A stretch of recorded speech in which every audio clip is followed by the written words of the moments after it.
നമ്മൾ ടോട്ടലി, ഞാൻ ഇന്നലെ പറഞ്ഞൊരു കാര്യമുണ്ട്, ഗോഡ് സെൻറ്റേർഡ് ആയിട്ടുള്ളൊരു ലിവിങ്, അതാണ് സ്പിരിച്വാലിറ്റി എന്ന് പറയുന്നത്. അല്ലാതെ റിലീജിയൻ ആകരുത്. പലപ്പോഴും നമ്മുടെ കാര്യങ്ങളൊക്കെ റിലീജിയൻ എന്ന നിലയിൽ പോകുന്നു എന്നുള്ളതൊരു വലിയൊരു ഇഷ്യൂ ആണ്. അപ്പോൾ എപ്പോഴും ദൈവവുമായിട്ടുള്ള ബന്ധത്തിൽ ആ ദൈവികമായ നിലയിൽ തന്നെ കാര്യങ്ങൾ കാണാൻ, അല്ലെങ്കിൽ നമ്മൾ ദൈവത്തിൻ്റെ ഭാഗമാണ്, ദൈവരാജ്യത്തിൻ്റെ ഭാഗമാണ്. ദൈവരാജ്യം ഒഴികെ വേറെ ഒന്നും നമ്മുടെ മനസ്സിലില്ല. അത് നമ്മൾ മനസ്സിലാക്കണം. ഇപ്പം ഞാനൊരു പ്രാവശ്യം ഒരിടത്ത് പ്രസംഗിച്ച കൂട്ടത്തിൽ ഞാനിങ്ങനെ പറഞ്ഞു, മുമ്പേ അവൻ്റെ രാജ്യവും നീതിയും അന്വേഷിപ്പീൻ, അതോടുകൂടി ഇതൊക്കെയും നിങ്ങൾക്ക് കിട്ടും. നമുക്ക് അതോടുകൂടി ഇതൊക്കെയും നിങ്ങൾക്ക് കിട്ടുമെന്ന് പറയുന്നത് കേൾക്കാനാണ് കൂടുതൽ ഇഷ്ടം. അപ്പം ഞാൻ പ്രസംഗിച്ച കൂട്ടത്തിൽ ഇങ്ങനെ പറഞ്ഞു, മുമ്പേ അവൻ്റെ രാജ്യവും നീതിയും അന്വേഷിപ്പീൻ എന്ന് പറയുന്ന ആ മുമ്പേ എന്ന് പറയുന്നത് ശരിക്കും പറഞ്ഞു കഴിഞ്ഞാൽ ലൂക്കോസിൽ വരുമ്പോഴത്തേക്ക് മുമ്പേ എന്ന് പോലും ഇല്ല. അവൻ്റെ രാജ്യവും നീതിയും അന്വേഷിപ്പീൻ എന്നു വെച്ച് കഴിഞ്ഞാൽ, അല്ലെങ്കിൽ നമുക്കൊരു പ്രശ്നമുണ്ട്. മുമ്പേ അവൻ്റെ രാജ്യവും നീതി അന്വേഷിപ്പീൻ, രണ്ടാമതോ അപ്പോൾ രണ്ടാമത് നമ്മുടെ കാര്യം അന്വേഷിക്കാനുള്ളൊരു ചിന്ത നമ്മുടെ മനസ്സിൽ ഉണ്ടാകും. അങ്ങനെയല്ല. രണ്ടാമതും അവൻ്റെ രാജ്യവും നീതിയുമാണ്. രണ്ടാമത് മാത്രമല്ല, 100-ാമതും അവൻ്റെ രാജ്യവും അവൻ്റെ നീതിയും, 1000-ാമതും അവൻ്റെ രാജ്യവും അവൻ്റെ നീതിയും. അത് മാത്രം നമ്മൾ അന്വേഷിച്ചാൽ മതി. അപ്പം നമ്മുടെ മനസ്സിൽ മുഴുവൻ ദൈവരാജ്യവും ദൈവരാജ്യത്തിൻ്റെ ജീവിതവും, നീതി എന്ന് പറയുമ്പോഴത്തേക്ക് ദൈവരാജ്യത്തിൻ്റെ ജീവിതവും നമ്മുടെ മനസ്സ് മുഴുവൻ, അത് കഴിഞ്ഞ് നമ്മുടേത് അന്വേഷിക്കുക എന്ന് പറയുന്ന. അപ്പോൾ എന്നോട് അന്ന് ഒരു ദൈവദാസൻ എൻ്റെ അടുത്ത് വന്ന് പറഞ്ഞു, എന്നാലും സാജി ബ്രദറെ, നമ്മുടെ കാര്യം അന്വേഷിക്കാതിരിക്കാൻ പറ്റുമോ? നമ്മൾ ദൈവരാജ്യം അന്വേഷിക്കണം, പക്ഷേ നമ്മുടെ കാര്യം അന്വേഷിക്കാതിരിക്കാൻ പറ്റും. ഞാൻ പറഞ്ഞു, നമ്മുടെ കാര്യം അന്വേഷിക്കാൻ പറ്റില്ല. ഉടനെ ചോദിച്ചാൽ അതെന്താ? ഞാൻ പറഞ്ഞു, നമ്മൾ വരുമ്പം തന്നെ നമ്മളെ തന്നെ ത്യജിച്ചുകൊണ്ടല്ലേ വരുന്നത്, ഇല്ലേ? നമ്മൾ കർത്താവിനെ, if anyone would follow me let him deny himself and take up his cross and follow me. അപ്പം വരുമ്പം തന്നെ നമ്മളെ ഉപേക്ഷിച്ചിട്ടാണ് വരുന്നതെങ്കിൽ പിന്നെ നമ്മളെങ്ങനെ നമ്മളുടെ കാര്യം അന്വേഷിക്കുന്നത്, ഇല്ലേ? ഇത് മനസ്സിലാക്കാനായിട്ടോ പഠിക്കാനോ നമുക്ക് പലപ്പോഴും അല്പം ബുദ്ധിമുട്ടുണ്ട്. ഇതൊന്നും അത്ര ഈസി ആയിട്ടുള്ള കാര്യമല്ല. പക്ഷേ Christian life is not an easy life. അത് നമ്മൾ മനസ്സിലാക്കണം. That is very costly. അത് ഭയങ്കര കോസ്റ്റ്ലി ആയിട്ടുള്ളതാണ്. അപ്പോൾ ഇന്നലെ തന്നെ ഞാൻ ചില സഹോദരങ്ങൾ എന്നോട് പറഞ്ഞു, ഇന്നലെ ആണ് ദശാംശത്തിൻ്റെ കാര്യം പറഞ്ഞപ്പോൾ ഇപ്പോഴാണ് മനസ്സിലായത് ബാക്കിയുള്ളതും ദൈവത്തിൻ്റെയാണെന്നുള്ളത്. കാര്യം നമ്മൾ ചിന്തിച്ചത് 10% കൊടുത്തേക്കാമെങ്കിൽ ബാക്കിയുള്ളത് നമുക്ക് എന്തോ വേണമെങ്കിലും ചെയ്യാമെന്നുള്ളതാണ് എന്ന് പറഞ്ഞത്. എന്നാൽ അങ്ങനെയല്ല. നമ്മൾ മുഴുവനും ദൈവത്തിൻ്റെ ആണെന്നുള്ള ആ ഒരു തിരിച്ചറിവ് നമുക്ക് ഉണ്ടാകണം. എന്ന് വെച്ചാൽ നമ്മളൊന്നിനും ഉപയോഗിക്കരുതെന്നൊന്നുമല്ല. ദൈവരാജ്യത്തിൻ്റെ പ്രത്യേകതയാണ് മുഴുവനും ദൈവത്തിൻ്റെ വകയാണ്. ഞാൻ മത്തായിയുടെ സുവിശേഷം 25-ാം അധ്യായത്തിൽ നമുക്ക് അവിടെ താലന്തുകളുടെ ഉപമ നമ്മൾ പറയുമ്പോഴത്തേക്ക് ഞാനത് എടുക്കുന്നില്ല, പ്രത്യേകിച്ച് എടുത്ത് പറയുന്നില്ല. അതിൻ്റെ 14-ാമത്തെ വാക്യം മുതലുള്ള ഭാഗങ്ങൾ വായിക്കുമ്പോൾ നിങ്ങൾ പിന്നീട് വായിച്ചാൽ മതി. ഞാൻ പറഞ്ഞല്ലോ, ഈ വാക്യങ്ങൾ വായിക്കാൻ നമുക്ക് ടൈമിൻ്റെ ബുദ്ധിമുട്ടുകൊണ്ടാണ്. അവിടെ നമുക്കറിയാവുന്നൊരു കാര്യമുണ്ട്. താലന്തുകൾ ഒരു മനുഷ്യൻ പരദേശത്ത് പോകുമ്പോൾ ദാസന്മാരെ വിളിച്ച് സമ്പത്ത് അവിടെ ഏൽപ്പിച്ചു. സമ്പത്ത് കൊടുക്കുന്നത് എങ്ങനെയാണ്? ഒരുത്തന് 5 താലന്ത്, ഒരുത്തന് 2, ഒരുവന് 1, ഇങ്ങനെ ഓരോരുത്തരും അവനവൻ്റെ പ്രാപ്തി പോലെ കൊടുത്തു യാത്ര പുറപ്പെട്ടു.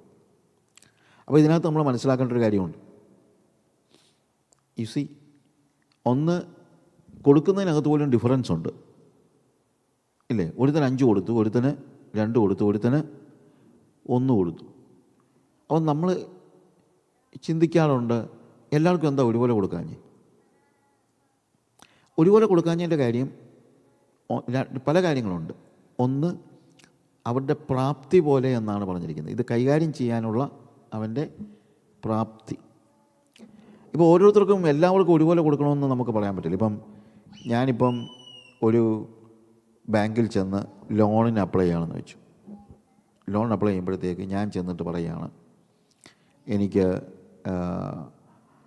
1 കോടി രൂപ ലോൺ വേണമെന്ന് പറഞ്ഞു കഴിഞ്ഞാൽ അവർ ചോദിക്കും, ഇയാൾ എന്തോടുക്കാക്കാൻ പോവാ 1 കോടി രൂപയും കൊണ്ട്? എന്നാൽ ഞാൻ പറയും, ഞാനൊരു പലചരക്ക് കട തുടങ്ങാൻ പോയാ. അപ്പം പലചരക്ക് കട തുടങ്ങാൻ വേണ്ടി ഞാൻ ലോണിന് അപേക്ഷിച്ചത് 1 കോടി. ഞാൻ ഇന്ത്യൻ രൂപയുടെ കാര്യമാണ് പറയുന്നത്. അപ്പോൾ അവരെന്താ പറയും, ഇയാൾക്ക് എന്നെ പ്രാന്താണ്, പലചരക്ക് നടത്താൻ എന്തിനാണ് 1 കോടി ഇല്ലേ, ഇയാൾക്കൊരു 2 ലക്ഷമോ 3 ലക്ഷമോ വേണമെങ്കിൽ ഞങ്ങൾ തരാം. എന്നാൽ അതേസമയം അനിൽ അംബാനി എന്നിട്ട് ഒരു ബാങ്കിൽ ചെന്ന് ചോദിക്കുകയാണ്, ഞാനൊരു ലോണിന് വന്നതാണ്, എത്ര സാർ വേണ്ടത്? അത് എനിക്ക് 5 കോടി. അവരെന്താ ചോദിക്കും, അതിന് സാറേ ഞങ്ങളെ കളിയാക്കാൻ ചോദിക്കുകയാണ്. സാറിന് എത്ര വേണ്ടെന്ന് പറയാം, 500, 1000, 1000 കോടി വേണം. അയാൾ 5 കോടി ചോദിച്ച് ചെന്നാൽ അയാൾ ബാങ്കുകാരൻ ചോദിക്കും ഞങ്ങളെ കളിയാക്കുകയാണോ? കാര്യം അനിൽ അംബാനിയുടെ കപ്പാസിറ്റി വെച്ച് അയാൾക്കൊരു 1000 കോടി കുറഞ്ഞ് ഒന്നും ചെയ്യാൻ ഇല്ല. അപ്പോൾ പ്രാപ്തി പോലെ കൊടുത്തു എന്ന് പറയുന്നത് ഒരു പ്രധാനപ്പെട്ട കാര്യമാണ്. എല്ലാവർക്കും ഒരുപോലെയല്ല താലന്ത്, എല്ലാവർക്കും ഒരുപോലെയല്ല സമ്പത്ത്, എല്ലാവർക്കും ഒരുപോലെയല്ല ഇല്ലേ. നമ്മുടെ ഇടയിൽ തന്നെ എല്ലാവർക്കും ഒരുപോലെയാണോ? അല്ല. പക്ഷേ അതിനെക്കുറിച്ച് നിങ്ങൾ പറയേണ്ട കാര്യമില്ല. അവനുള്ളതുപോലെ എനിക്കില്ലെന്നൊന്നും ചിന്തിക്കേണ്ട കാര്യമൊന്നും ഇല്ല. ഇനി 5:2:1 ഈ പരദേശവാസത്തിൽ നിന്ന് ഇദ്ദേഹം മടങ്ങി വരുന്നത് ഒരു 5 വർഷത്തിന് ശേഷമാണെന്ന് വെച്ചു, may be 5 years back. After വന്നു കഴിഞ്ഞപ്പോൾ പറഞ്ഞു, നീ കാര്യവിചാരകത്തിൻ്റെ കണക്ക് ഏൽപ്പിച്ച് തരിക. 5 താലന്ത് ലഭിച്ചവൻ വ്യാപാരം ചെയ്ത് 5 കൂടെ നേടി. എന്നിട്ട് വളരെ കാലം കഴിഞ്ഞ ശേഷം ദാസന്മാരുടെ യജമാനൻ വന്ന് അവരുമായിട്ട് കണക്ക് തീർത്തു. അപ്പോൾ കണക്ക് തീർക്കുന്ന ഒരു ദിവസം ഉണ്ടെന്നുള്ളത് നമ്മൾ ആലോചിക്കണം. കാര്യം ലഭിക്കുന്ന എല്ലാ കാര്യത്തിനും ഒരു ദിവസം നമ്മൾ എന്ത് ചെയ്യേണ്ടി വരും? കണക്ക് കൊടുക്കേണ്ടി വരും. അക്കൗണ്ടബിലിറ്റി എന്ന് പറയുന്നത് ഒരു വലിയൊരു ഇഷ്യൂ ആണ്. നമ്മൾ പലപ്പോഴും ആ കാര്യം ശ്രദ്ധിക്കാറില്ല. അക്കൗണ്ടബിലിറ്റി, ക്രിസ്തീയ ജീവിതത്തിൽ അക്കൗണ്ടബിലിറ്റി ഉണ്ട്. അത് എല്ലാ കാര്യത്തിലും അക്കൗണ്ടബിലിറ്റി ഉണ്ട്. എല്ലാ കാര്യത്തിലും നമുക്ക് ലഭിക്കുന്ന പണത്തിന് അക്കൗണ്ടബിലിറ്റി ഉണ്ട്, നമുക്ക് ലഭിക്കുന്ന കഴിവുകൾക്ക് അക്കൗണ്ടബിലിറ്റി ഉണ്ട്, നമ്മുടെ ലൈഫിന് അക്കൗണ്ടബിലിറ്റി ഉണ്ട്, നമ്മുടെ ടൈമിന് അക്കൗണ്ടബിലിറ്റി ഉണ്ട്. അക്കൗണ്ടബിലിറ്റി ഒരു പ്രധാനപ്പെട്ട കാര്യമാണ് ക്രിസ്തീയ ജീവിതത്തിൽ. പ്രത്യേകിച്ചും ഒരു ദിവസം കണക്ക് ചോദിക്കും. അപ്പോൾ ആദ്യത്തെ ആൾ വന്നിട്ട് പറയുന്നു, യജമാനനെ 5 താലന്താണല്ലോ നീ എന്നെ ഏൽപ്പിച്ചത്, ഞാൻ 5 താലന്ത് കൂടെ നേടിയിരിക്കുന്നു. യജമാനൻ വന്നിട്ട് പറയുന്നു, നല്ലവനും വിശ്വസ്തനുമായ ദാസനെ, നീ അല്പത്തിൽ വിശ്വസ്തനായിരുന്നു, ഞാൻ നിന്നെ അധികത്തിന് വിചാരകനാക്കും, നിൻ്റെ യജമാനൻ്റെ സന്തോഷത്തിലേക്ക് പ്രവേശിക്കുക. അപ്പോൾ ഇവിടെ പറയുന്ന ഒരു കാര്യം എന്നാന്ന് ചോദിച്ചു കഴിഞ്ഞാൽ, ഇവിടെ പറയുന്നത് നല്ലവനും വിശ്വസ്തനുമായ ദാസനെന്നാണ്. എന്നെ ഒത്തിരി സ്വാധീനിച്ചൊരു വാക്യം ഇത്. എന്ന് ചോദിച്ചു കഴിഞ്ഞാൽ ഗുഡ് ആൻഡ് സക്സസ്ഫുൾ സെർവൻ്റ് എന്നല്ല, ഗുഡ് ആൻഡ് ഫെയ്ത്ത്ഫുൾ സെർവൻ്റ് എന്നാണ്. യു സി, നമ്മൾ പലപ്പോഴും ഇന്ന് ഏറ്റവും കൂടുതൽ ആളുകൾ അപ്രീഷിയേറ്റ് ചെയ്യുന്നത് ഫെയ്ത്ത്ഫുള്ളായിട്ടുള്ളവരെ അല്ല, പ്രത്യുത സക്സസ്ഫുൾ വിജയികളാകുന്നവരെയാണ്. പക്ഷേ ദൈവരാജ്യത്തിൽ അങ്ങനൊരു കൺസെപ്റ്റേ ഇല്ല. ദൈവരാജ്യത്തിൽ ചോദിക്കുന്ന ചോദ്യം ഇതാണ്, ആർ യു ഫെയ്ത്ത്ഫുൾ എന്നുള്ളതാണ്. ഞാൻ എൻ്റെ പഴയ ബൈബിളിൽ എഴുതിയിട്ടിരുന്നൊരു കാര്യമുണ്ട്. അത് മദർ തെരേസ പറഞ്ഞൊരു വാചകമാണ്, God has not called me to be successful, He has called me to be faithful. ദൈവം എന്നെ വിജയിയാകുവാനല്ല വിളിച്ചിരിക്കുന്നത്, വിശ്വസ്തനാകുവാനാണ്. വിശ്വസ്തത ചിലപ്പം വിജയം തന്നെന്നിരിക്കും, പക്ഷെ ദൈവം നോക്കുന്നത് നമ്മൾ എത്രത്തോളം വിജയിയായെന്നുള്ളതല്ല, പ്രത്യുത ദൈവം നോക്കുന്നത് നമ്മൾ എത്രത്തോളം വിശ്വസ്തരായിരുന്നു എന്നുള്ളതാണ്. ചിലപ്പോൾ സക്സസ് നടന്നില്ലെന്നിരിക്കും, പക്ഷേ ഫെയ്ത്ത്ഫുൾനെസ് ആണ് ഏറ്റവും പ്രധാനപ്പെട്ട വിഷയം. അത് മിഷൻ ഫീൽഡിലാണെങ്കിൽ പോലും. ഞാനൊരു സ്റ്റോറി സാധാരണ ഇതിനെക്കുറിച്ച് പറയാറുണ്ട്. യേശു പറഞ്ഞ പോലെ സ്റ്റോറി കേൾക്കുന്ന എല്ലാവർക്കും സന്തോഷമാണ്. ദൈവം ഒരു മനുഷ്യനെ അയാളോട് സുവിശേഷ വേലയ്ക്ക് വേണ്ടി വിളിച്ചു. അപ്പോൾ എന്നിട്ട് കുറച്ച് വിത്ത് കൊടുത്തിട്ട് പറഞ്ഞു, നീ ഇന്ന സ്ഥലത്ത് പോയി ഇത് വിതയ്ക്കുക. അയാളവിടെ ചെന്ന് നോക്കിയപ്പം ഇത് കൊടുങ്കാടാ, അവിടെ എവിടെ വിതയ്ക്കാനാ? അപ്പം കർത്താവിനോട് ഇയാൾ പറഞ്ഞു, കർത്താവേ ഇത് കൊടുങ്കാടാണല്ലോ, ഞാനിവിടെ എന്താ വിതയ്ക്കേണ്ടത്? എവിടെ വിതയ്ക്കും? എന്നെ പറഞ്ഞു, നീ കാട് വെട്ട്. അപ്പോൾ ഇയാൾ വേണ്ടത്ര ഇന്നത്തെ പോലെ മെഷീൻസ് ഒന്നും ഇല്ലല്ലോ, വെട്ടി 15 വർഷം എടുത്തു കാട് തെളിക്കാൻ, കാട് വെട്ടാൻ, അല്ലെങ്കിൽ മരങ്ങൾ മുറിക്കാൻ. അപ്പോൾ ഇയാൾ വിതയ്ക്കാമെന്ന് വെച്ച് നിലം ഉഴാൻ നോക്കിയപ്പോൾ ഇതിൻ്റെ വേരും ഒന്നും അത്രയും പോയിട്ടില്ല. അപ്പോൾ കർത്താവെ വേരെല്ലാം നിൽക്കുകയാണല്ലോ. ഉടനെ പറഞ്ഞു, നീ ഇത് വീണ്ടും കിളച്ച് വേരെല്ലാം കള, വലിയൊരു ഏറിയായ. അപ്പോൾ അതെല്ലാം കൂടെ ചെയ്തപ്പോഴത്തേക്ക് പിന്നെ 5 വർഷം എടുത്തു, 10 വർഷം എടുത്തു. അപ്പോൾ ടോട്ടൽ 25 വർഷമായി. അത് കഴിഞ്ഞ് ഇയാൾ നോക്കിയപ്പോഴത്തേക്ക് നിലമൊക്കെ റെഡിയായി വിതയ്ക്കാനായിട്ട് ഒരു കുടിൽ കെട്ടി താമസിക്കുക അവിടെ. വിതയ്ക്കാനായിട്ട് അയാൾ കുടിലിനകത്തേക്ക് വിത്തെടുക്കാൻ ചെന്നപ്പോൾ വാതുക്കലാരോ മുട്ടുന്നത് കണ്ടു. ആ വർഷം വിതയ്ക്കാൻ നോക്കിയപ്പോഴത്തേക്ക് അന്ന് മഴ പെയ്തില്ല. മഴ പെയ്യാഞ്ഞതുകൊണ്ട് ഇയാൾ വെയിറ്റ് ചെയ്തു. കർത്താവ് പറഞ്ഞു, നീ പ്രാർത്ഥിക്കുക, ഞാൻ മഴ അയക്കാം. അയാൾ പ്രാർത്ഥിച്ചു, 1 വർഷം പ്രാർത്ഥിച്ചു, മഴ പെയ്തു. അപ്പോൾ 26 വർഷമായി. 26 വർഷം കഴിഞ്ഞ് ഇത് വിതയ്ക്കാൻ എണീറ്റ അയാൾ ഒരുങ്ങി ഇറങ്ങിയപ്പോൾ കർത്താവ് എന്ത് ചെയ്തു? ഈ കതകിന് മുട്ടി. കർത്താവ് തുറന്നപ്പോൾ കർത്താവിനോട് ഇയാൾ പറഞ്ഞു, കർത്താവേ, നീ വന്നത് എനിക്ക് വളരെ സന്തോഷമായി. ഞാനിത് വിതയ്ക്കാനായിട്ട് തുടങ്ങുമായിരുന്നു. ഈ വിതയ്ക്കുന്ന സമയത്ത് നീ ഇവിടെ ഉണ്ടല്ലോ, എത്ര സന്തോഷം. അങ്ങനെ കർത്താവ് പറഞ്ഞു, മോനെ, ഞാൻ നോക്കുകയായിരുന്നു, നിനക്ക് ഒത്തിരി പ്രായമായെന്നുള്ളതിനേക്കാൾ ഉപരി നീ ഒത്തിരി ക്ഷീണിതനാണ്. അതുകൊണ്ട് നീ ഇനി ഇത് വിതയ്ക്കണ്ട, ഞാൻ നിന്നെ കൊണ്ടുപോകാനാണ് വന്നത്. ഉടനെ ഇയാൾ പൊട്ടിക്കരഞ്ഞുകൊണ്ട് പറഞ്ഞു, കർത്താവേ, 1 വർഷം കൂടെ ഞാൻ ചെയ്ത ഇതിൻ്റെ ഫലം ഒന്ന് കണ്ടിട്ട് നീ എന്നെ കൊണ്ടുപോകൂ. പക്ഷേ ഇന്ന് എന്നെ കൊണ്ടുപോകുന്നത് എനിക്ക് സഹിക്കാൻ പറ്റില്ല. അങ്ങനെ കർത്താവ് പറഞ്ഞു, മോനെ, നീ ഇത്രയും കാലം വിശ്വസ്തയോടുകൂടെ കാര്യങ്ങൾ ചെയ്തു. ഫലപ്രാപ്തി അല്ല വിഷയം. You are A faithful servant. അതുകൊണ്ട് നീ എൻ്റെ കൂടെ പോരെ, ഒരു പ്രശ്നവുമില്ല എന്ന് പറഞ്ഞ് കർത്താവ് അദ്ദേഹത്തെ തന്നോടുകൂടെ കൊണ്ടുപോയി. അതേ വർഷം തിയോളജിയിൽ PhD കഴിഞ്ഞ ഒരു വ്യക്തിയോട് കർത്താവ് പറഞ്ഞു, ഇന്ന സ്ഥലത്ത് പോയി വിതയ്ക്കാൻ പറഞ്ഞു. അപ്പോൾ അവൻ ആദ്യം പറഞ്ഞു, കർത്താവേ, ഞാൻ ഈ PhD ഒക്കെ കഴിഞ്ഞിട്ട് ഇനി വിതയ്ക്കാനൊക്കെ പോകുന്നു ഇതിനകത്ത് ഞാൻ വല്ലവരെയൊക്കെ പഠിപ്പിച്ചൊക്കെ ഒരുമാതിരി സ്വസ്ഥമായിട്ടൊക്കെ കാര്യങ്ങൾ ചെയ്യും. ഞാൻ അനേകരെ അയക്കാം. അതാണ് നമ്മൾ പറയുന്നത്, ഞാൻ അനേകരെ പഠിപ്പിച്ച് വേലയ്ക്ക് അയക്കാം. കർത്താവ് പറഞ്ഞു, അല്ല, എനിക്ക് നീ വിതയ്ക്കുന്നത് കാണണം, അതുകൊണ്ട് വരാൻ പറഞ്ഞു. അയാൾ നല്ല മനുഷ്യനാണ്. അയാൾ പോയി ചെന്നപ്പോൾ ഒരുക്കിയിട്ടിരിക്കുന്നതായ ഒരു നിലം. ഈ നിലം കണ്ടപ്പോഴേ അയാൾക്ക് ഭയങ്കര സന്തോഷമായി.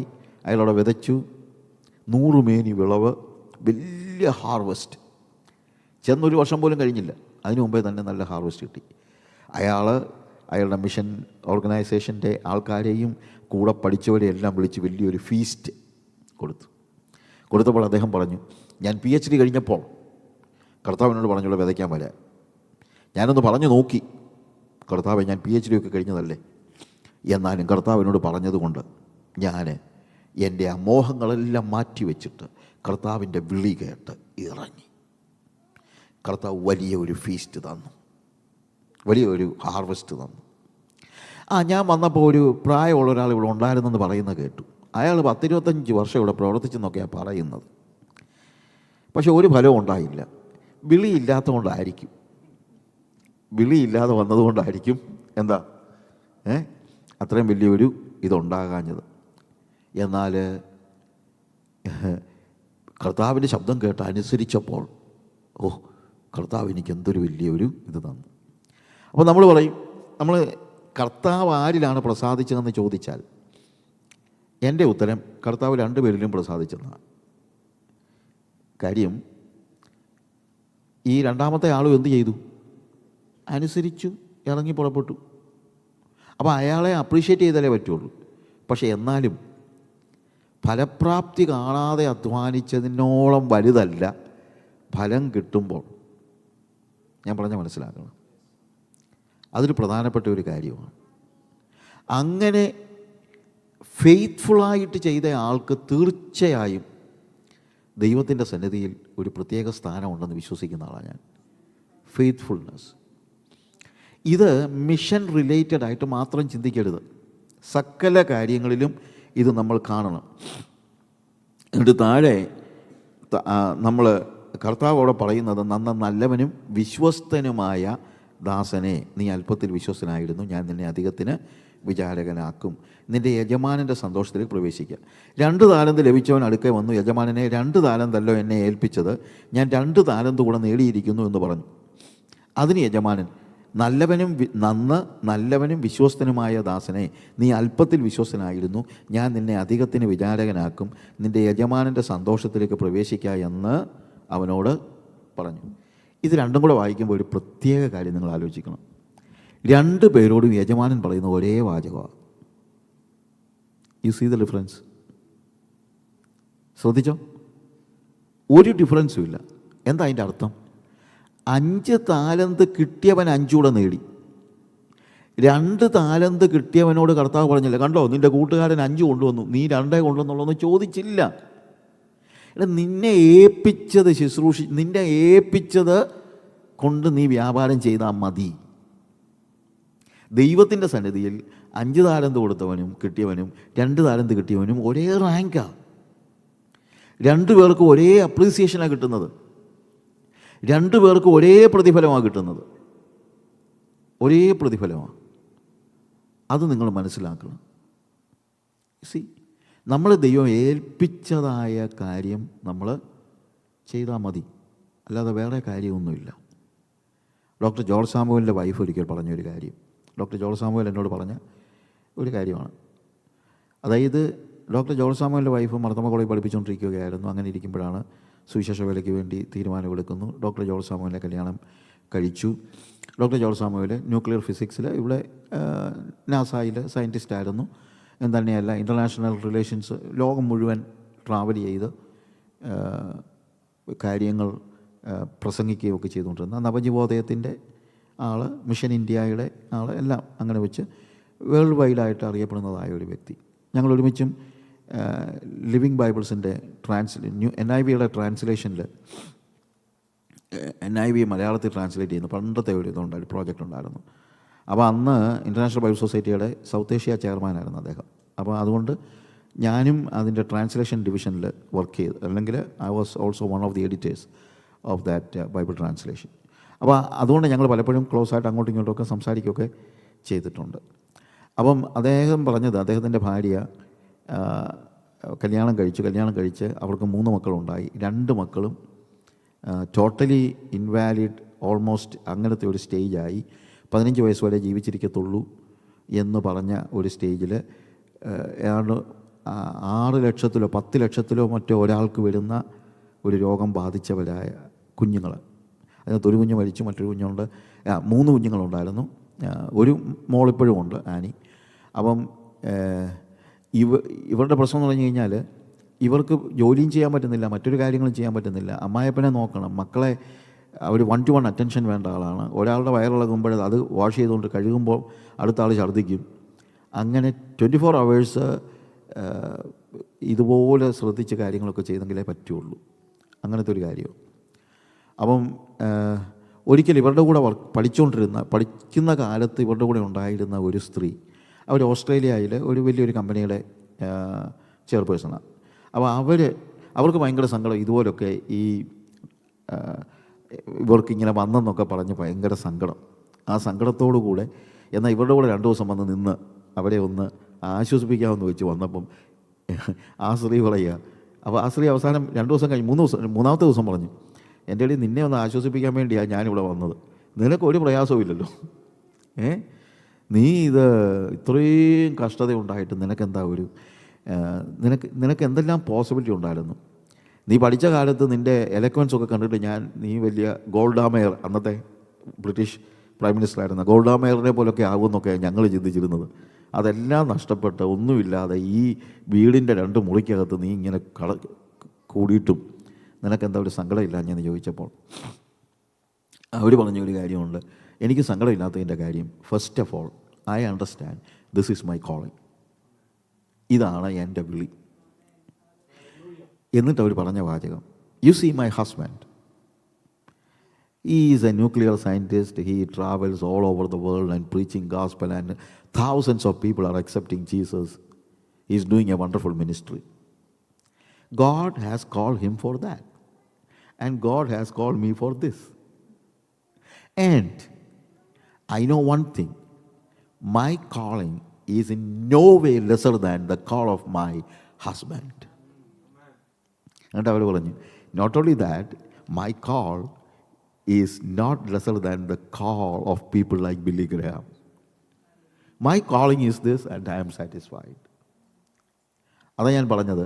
5 താലന്ത് കിട്ടിയവനോട് 5 കൂടെ ചോദിക്കും, 2 താലന്ത് കിട്ടിയവനോട് 2 ചോദിക്കത്തുള്ളൂ. പക്ഷെ 2 പേർക്കും അപ്രീസിയേഷൻ ഒരുപോലെയാണ്.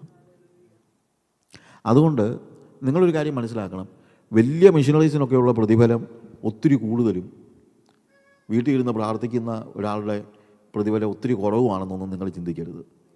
അങ്ങനെയൊക്കെ ആളുകളുടെ ചിന്ത. മിഷൻ ഫീൽഡിൽ പോകുന്നവർക്കെല്ലാം പോകുന്നത് വളരെ കാര്യം. നിങ്ങളുടെ കോളിങ് എന്താണ്? അതാണ്, that is the big thing that you need to understand. You fulfil the call. നിങ്ങൾക്കുള്ള കോളിങ് നിങ്ങൾ മനസ്സിലാക്കണം. നിങ്ങൾക്ക് 5 താലന്ത് കിട്ടിയില്ലയോ? ഒരു കുഴപ്പമില്ല. നിങ്ങൾ ബില്ലി ഗ്രഹാം അല്ലയോ? ഒരു കുഴപ്പമില്ല. നിങ്ങൾ ബില്ലി ഗ്രഹാം ആകാൻ ദൈവം ഉദ്ദേശിച്ചിട്ടുണ്ടെങ്കിൽ. ഞാൻ ഒരു പ്രാവശ്യം ബോംബെയിൽ ഷാരോൺ ഫെലോഷിപ്പിൻ്റെ യൂത്ത് ക്യാമ്പിന് ക്ലാസ് എടുക്കാൻ പോയി. അപ്പോൾ അന്ന് നമ്മുടെ ബെനിഹിൻ ഇങ്ങനെ തിളച്ച് നിൽക്കുന്ന സമയമാണ്, അന്നത്തെ കാലത്താണ്. അപ്പോൾ എല്ലാവരും പിള്ളേരൊക്കെ വന്നാണെങ്കിലും സംസാരിക്കുന്നതിന് ബെനിഹിനെ കുറിച്ചാണ്. അപ്പം ഞാൻ പറഞ്ഞു എനിക്ക് ബെനിഹിനൊന്നും ആകണ്ടെന്ന് പറഞ്ഞു.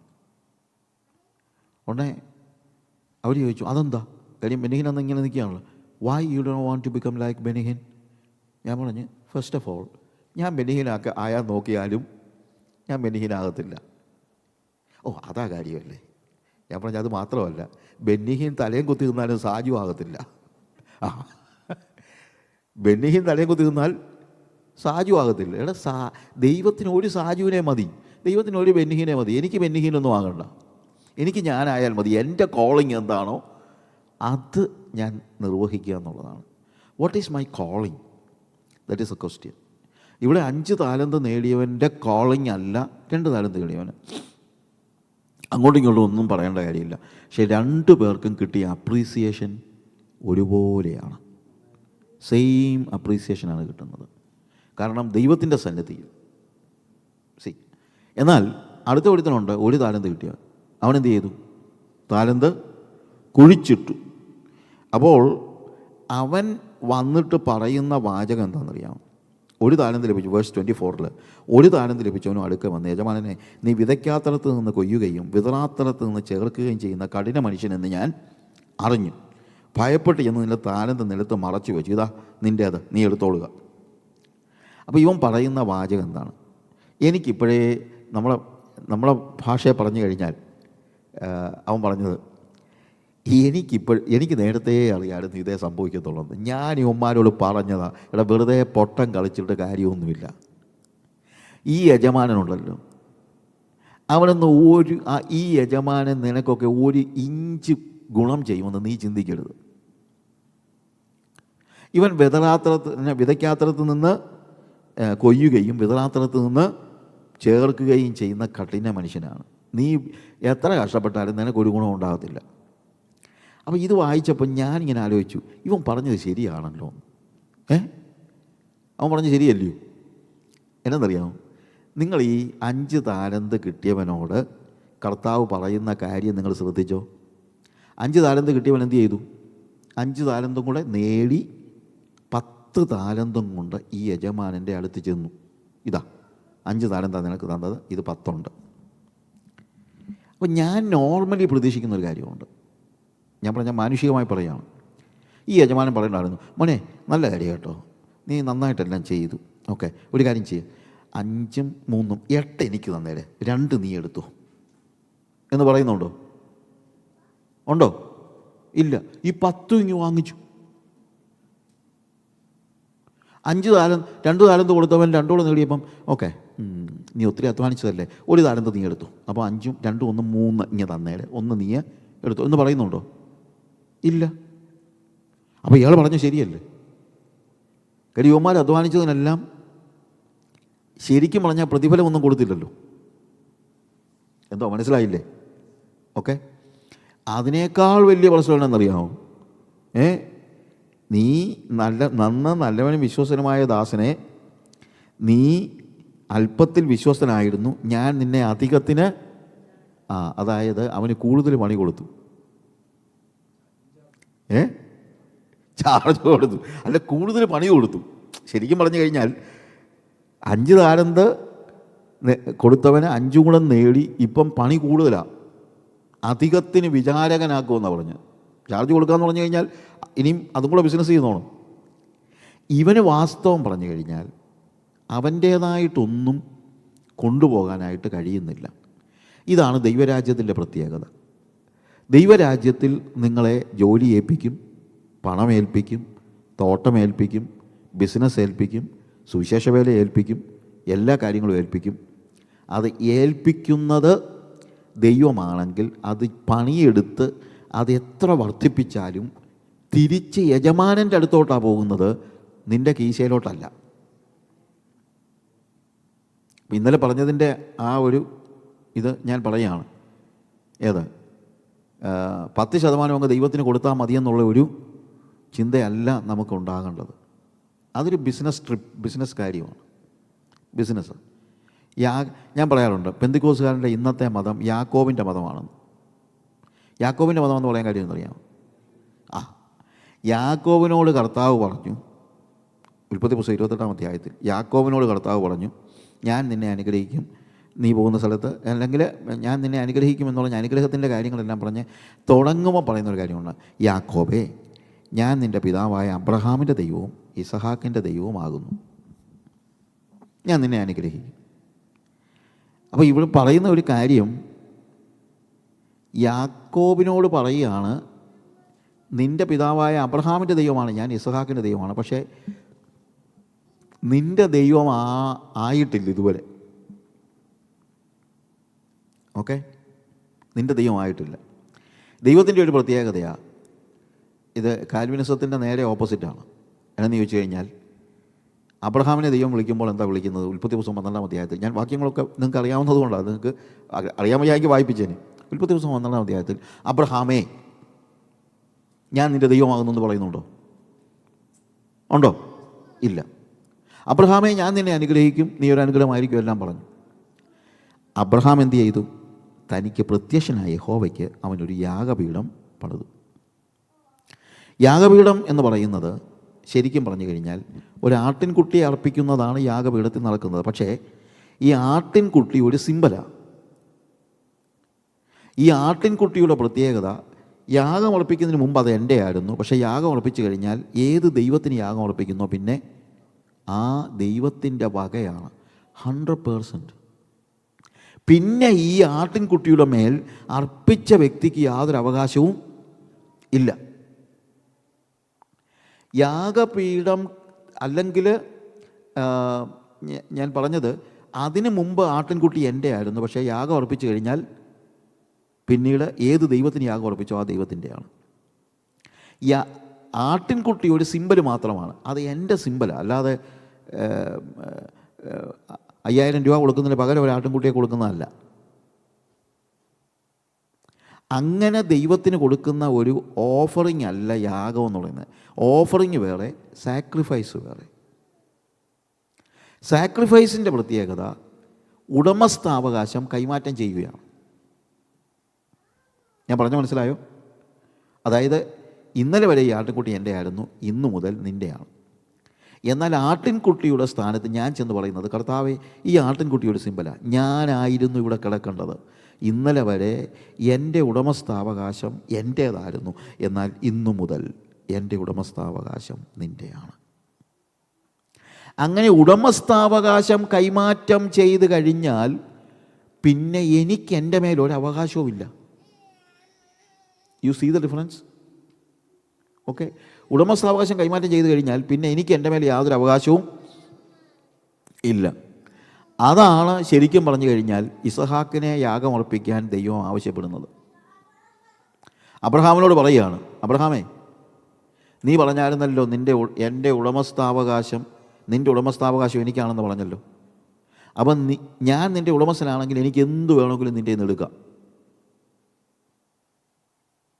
ഇപ്പം നിൻ്റെ മോനെ ഇതാ, ഉടമസ്ഥാവകാശം കൈമാറ്റം ചെയ്തോ ഇല്ലയോ എന്നുള്ളതിൻ്റെ പ്രൂഫാണ് അവിടെ. ഉടമസ്ഥാവകാശം കൈമാറ്റം ചെയ്യുന്നതിന് മുമ്പാണ് പറയുന്നത് ഞാൻ നിന്നെ അനുഗ്രഹിക്കുമെന്ന്. അനുഗ്രഹം കിട്ടാൻ ഉടമസ്ഥാവകാശം കൈമാറ്റം ചെയ്യേണ്ട കാര്യമില്ല. പക്ഷേ ഉടമസ്ഥാവകാശം കൈമാറ്റം ചെയ്താലും ചെയ്തില്ലെങ്കിലും ദൈവം നിനക്ക് തരാനുള്ളത് തരും. പക്ഷേ ദൈവം നിൻ്റെ നിന്ന് എന്തെങ്കിലും എടുക്കണമെങ്കിൽ ഉടമസ്ഥാവകാശം കൈമാറ്റം ചെയ്യണം. ഞാൻ പറയുന്നത് നിങ്ങൾ ഗ്രഹിക്കണം. അപ്പം എൻ്റെ ഉടമസ്ഥാവകാശം കൈമാറ്റം ചെയ്യുന്നതാണ് യാഗം. അപ്പോൾ യാഗം കഴിച്ചാൽ പിന്നീട് എനിക്ക് എൻ്റെ മേൽ ഉടമസ്ഥാവകാശം ഇല്ല. അതിനുശേഷം ഇസഹാക്കിന് പ്രത്യക്ഷനാകുമ്പോൾ നിങ്ങൾ വായിച്ചാൽ അറിയുന്ന ഒരു കാര്യമുണ്ട്. അവിടെ ദൈവം ഇസഹാക്കിനോട് പറയുന്നു, ഇസഹാക്കേ, ഞാൻ നിൻ്റെ പിതാവായ അബ്രഹാമിൻ്റെ ദൈവമാകുന്നു. അബ്രഹാമിന് പ്രത്യക്ഷനായപ്പോൾ ഞാൻ നിൻ്റെ ദൈവമാണെന്ന് പറഞ്ഞില്ല. പക്ഷേ ഇപ്പം പറയുന്നു, ഞാൻ നിൻ്റെ പിതാവായ അബ്രഹാമിൻ്റെ ദൈവമാകുന്നു. കാരണം എന്താ? അബ്രഹാം യാഗം കഴിച്ചു. See the difference. പക്ഷേ ഇസഹാക്കിനോട് പറയുമ്പോൾ ഞാൻ നിൻ്റെ ദൈവമാണെന്ന് പറയുന്നില്ല. ഇസഹാക്ക് എന്തോരം നല്ല കേൾക്കണ, ഒന്ന് ആലോചിച്ച് നോക്കി. ഇത്രയും നല്ല പയ്യനായിട്ട് ഇക്കാലത്ത് ഇങ്ങനത്തെ പിള്ളേർ വല്ലതും ഉണ്ടാകുമോ? അവനൊരു 25 വയസ്സുള്ളപ്പോൾ അപ്പനൊരു 125 വയസ്സുണ്ട്.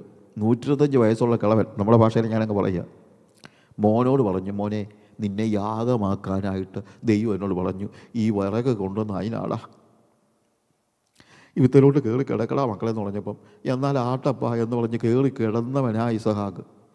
നമ്മുടെ പിള്ളേർ വല്ലതും ആയിരുന്നെങ്കിൽ കിളവൻ തലയ്ക്ക് ഭ്രാന്ത് പിടിച്ച് നടക്കുക. പിന്നെ ദൈവം പറഞ്ഞു എന്നെ യാഗമാക്കാൻ.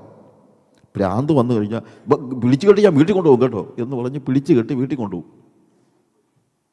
പക്ഷെ അതൊന്നും ചെയ്യാതെ യാഗമർപ്പിക്കാൻ സ്വയം ഏൽപ്പിച്ചു കൊടുത്തവനാണ് ഇസഹാക്ക്. പറഞ്ഞാൽ മനസ്സിലാക്കണം. എന്നിട്ട് പോലും ദൈവം അവന് പ്രത്യക്ഷനാകുമ്പോൾ ഞാൻ നിൻ്റെ ദൈവമാകുന്നു എന്ന് പറയുന്നില്ല. കാരണം അത് തീരുമാനിക്കേണ്ടത് ഇസഹാക്ക. അവിടെ നമ്മൾ താഴെ വായിക്കുന്നത്, തനിക്ക് പ്രത്യക്ഷനായ ദൈവത്തിന് ഇസഹാക്ക് യാഗമർപ്പിച്ചു. യു സി, അവിടെ യഹോവയുടെ നാമത്തിൽ അവൻ ആരാധിക്കുകയാണ്. അപ്പോൾ യാഗാർപ്പണം നടത്തിയാലേ ദൈവം എൻ്റെ ദൈവമാകത്തുള്ളൂ. അത് ഞാനാ തീരുമാനിക്കുന്നത്. എൻ്റെ ഉടമസ്ഥാവകാശം ദൈവത്തിന് വിട്ടുകൊടുക്കുമ്പോൾ മാത്രമാണ് ദൈവം എൻ്റെ ദൈവം ആകുന്നത്. അത് ഞാനാ തീരുമാനിക്കേണ്ടത്. ഇവിടെയാണ് കാൽവിനിസത്തിൻ്റെ പ്രശ്നം. കാൽവിനിസം പറയുന്നത് നമുക്കൊന്നും തീരുമാനിക്കുന്നില്ല, ആരൊക്കെ സ്വർഗത്തിൽ പോകണം, ആരൊക്കെ നരകത്തിൽ പോകണം എന്നൊക്കെ ദൈവം അവിടെ വെച്ച് നേരത്തെ തന്നെ തീരുമാനിച്ചിട്ടുണ്ട് എന്ന് പറയുന്നതാണ് കാൽവിനിസം. അതായത് it is all God's grace. അത് നമുക്കൊന്നും ചെയ്യാനില്ല. അങ്ങനല്ല, നമുക്ക് ചെയ്യാനുണ്ട്. തീരുമാനമെടുക്കേണ്ടത് ഞാനാ. അബ്രഹാം സ്വയം ഏൽപ്പിച്ചു കൊടുത്തപ്പോൾ അബ്രഹാമിനോട് പറഞ്ഞു, ഞാൻ നിൻ്റെ, അല്ലെങ്കിൽ ഇസഹാക്കിനോട് പറഞ്ഞു, ഞാൻ നിൻ്റെ പിതാവായ അബ്രഹാമിൻ്റെ ദൈവം ആകുന്നു. ഇസഹാക്ക് യാഗം കഴിച്ചപ്പോൾ പിന്നീട് യാക്കോബിന് ദൈവം പ്രത്യക്ഷനാകുമ്പോൾ യാക്കോബിനോട് പറയുന്നത്, യാക്കോബേ, ഞാൻ നിൻ്റെ പിതാവായ അബ്രഹാമിൻ്റെ ഇസഹാക്കിൻ്റെയും ദൈവമാകുന്നു. നിൻ്റെ ദൈവം ആകണമെന്നുണ്ട്, പക്ഷേ നീ യാഗം കഴിക്കണം. അതിനവന് മനസ്സില്ലായിരുന്നു. അവൻ എന്ത് ചെയ്തെന്നറിയാമോ? അവൻ രാവിലെ എഴുന്നേറ്റ്, ഇത് യഹോവയുടെ സ്ഥലമല്ലാതെ മറ്റൊന്നുമല്ല, വലിയ ആരാധനയൊക്കെ നടത്തി. അല്ലെങ്കിൽ വലിയ വെളിപ്പാടും കാര്യങ്ങളൊക്കെ ഉണ്ട്, ഞാൻ അറിഞ്ഞില്ല എന്ന് പറഞ്ഞ് തലയണയായി വെച്ചിരുന്ന കല്ലെടുത്ത് നാട്ടി അതിൽ എണ്ണ ഒഴിച്ചു. അതൊരു ജാതീയ ആരാധനയാണ്. യാഗം കഴിച്ചില്ല, എണ്ണ ഒഴിച്ചു. എന്നിട്ട് അവൻ പറയുന്ന ഒരു വർത്തമാനമുണ്ട്. അതാണ് പെന്തിക്കോസുകാരൻ പറയുന്നത്. ഞാൻ പോകുന്ന ഈ വഴിയിൽ, ഉൽപ്പത്തി പുസ്തകം 22-ാം അധ്യായത്തിൽ നമ്മൾ കാണുകയാണ്. ആ ആ ആ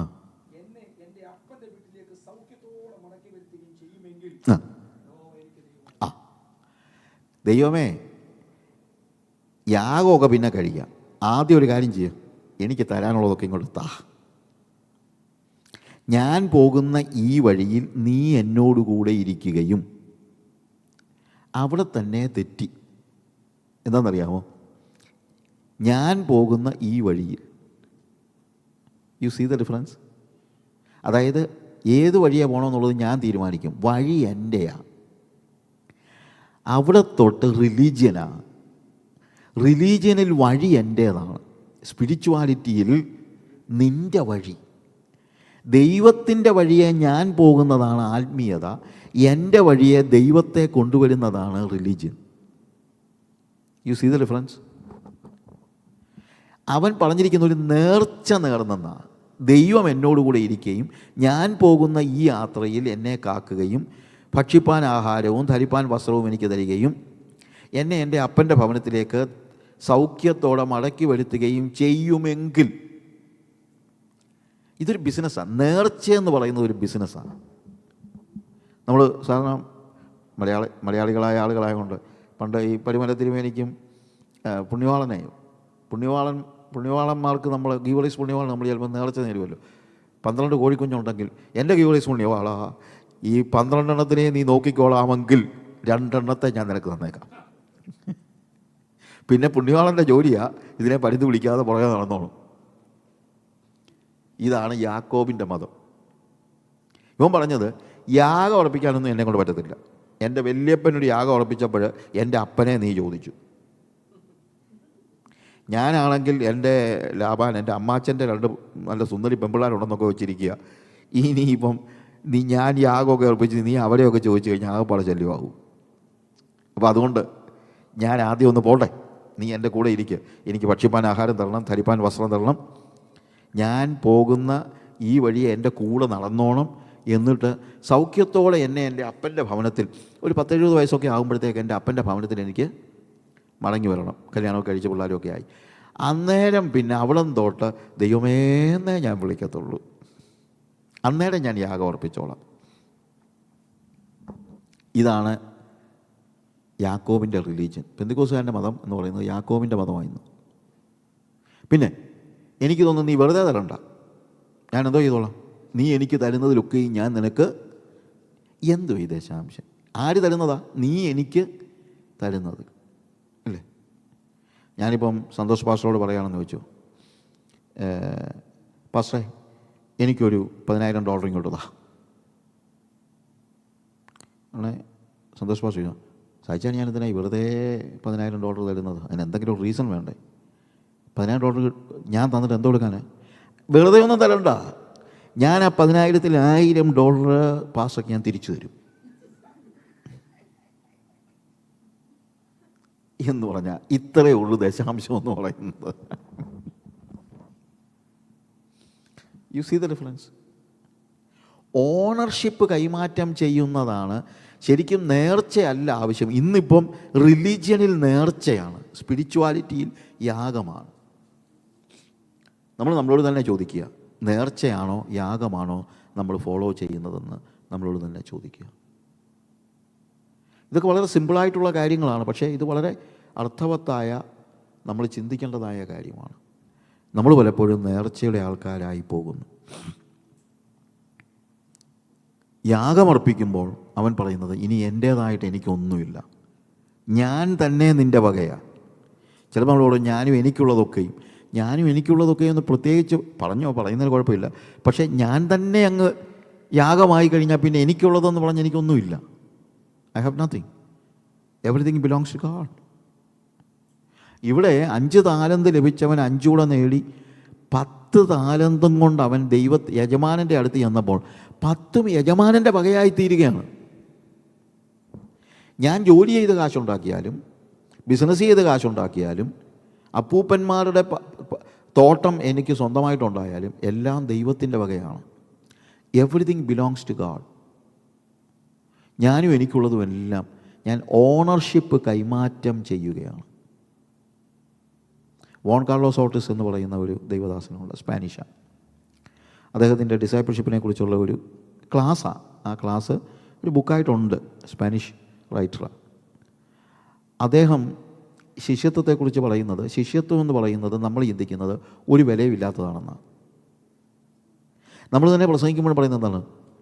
നമ്മൾ പറയുന്നത് ഈ രക്ഷ സൗജന്യമായി, ഇന്ന് സൗജന്യമായി വന്ന്. ശരിയാണ്, സൗജന്യമാണ്. പക്ഷെ സൗജന്യമാണ് എന്നതുകൊണ്ട് വിലയില്ലാത്തതാണ് എന്നുള്ള അർത്ഥം ഇല്ല.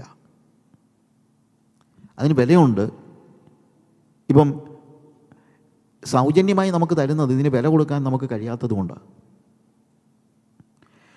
ഞാൻ പലപ്പോഴും ആളുകളോട് ചോദിക്കാറുണ്ട്, take the case of oxygen. ഈ ഓക്സിജൻ വില കൊടുത്ത് വല്ലതും വാങ്ങിക്കണമായിരുന്നെങ്കിൽ എന്തായിരുന്നേനെ നമ്മൾ ഗതി? നമ്മളെ കൊണ്ട് ഓക്സിജൻ വില കൊടുത്ത് വാങ്ങിച്ച് ജീവിക്കാൻ കഴിയില്ല. അതുകൊണ്ട് ദൈവം എന്ത് ചെയ്തു? എന്നാൽ പിന്നെ എല്ലാവരും സൗജന്യമായിട്ട് സ്വീകരിച്ചോളാം പറഞ്ഞു. പക്ഷേ സൗജന്യമായിട്ട് ഓക്സിജൻ വാങ്ങിച്ചാൽ പോലും, കിട്ടിയാൽ പോലും നമ്മളൊരു വില കൊടുക്കുന്നുണ്ടോ എന്ന് ചോദിച്ചു കഴിഞ്ഞാൽ കൊടുക്കുന്നുണ്ട്. നമുക്കൊരു ബ്രീത്തിങ് എക്സസൈസ് ഇത്ര നേരമായല്ലോ, എല്ലാവരും ഒന്ന് ശ്വാസം പിടിച്ചേ. ഓക്സിജൻ വന്ന് നമ്മളെ ലങ്സിൽ കയറിയിട്ടുണ്ട് അല്ലേ? Okay, good. ഒന്നുകൂടെ പിടിച്ചേ, ശ്വാസം വിടല്ലേ.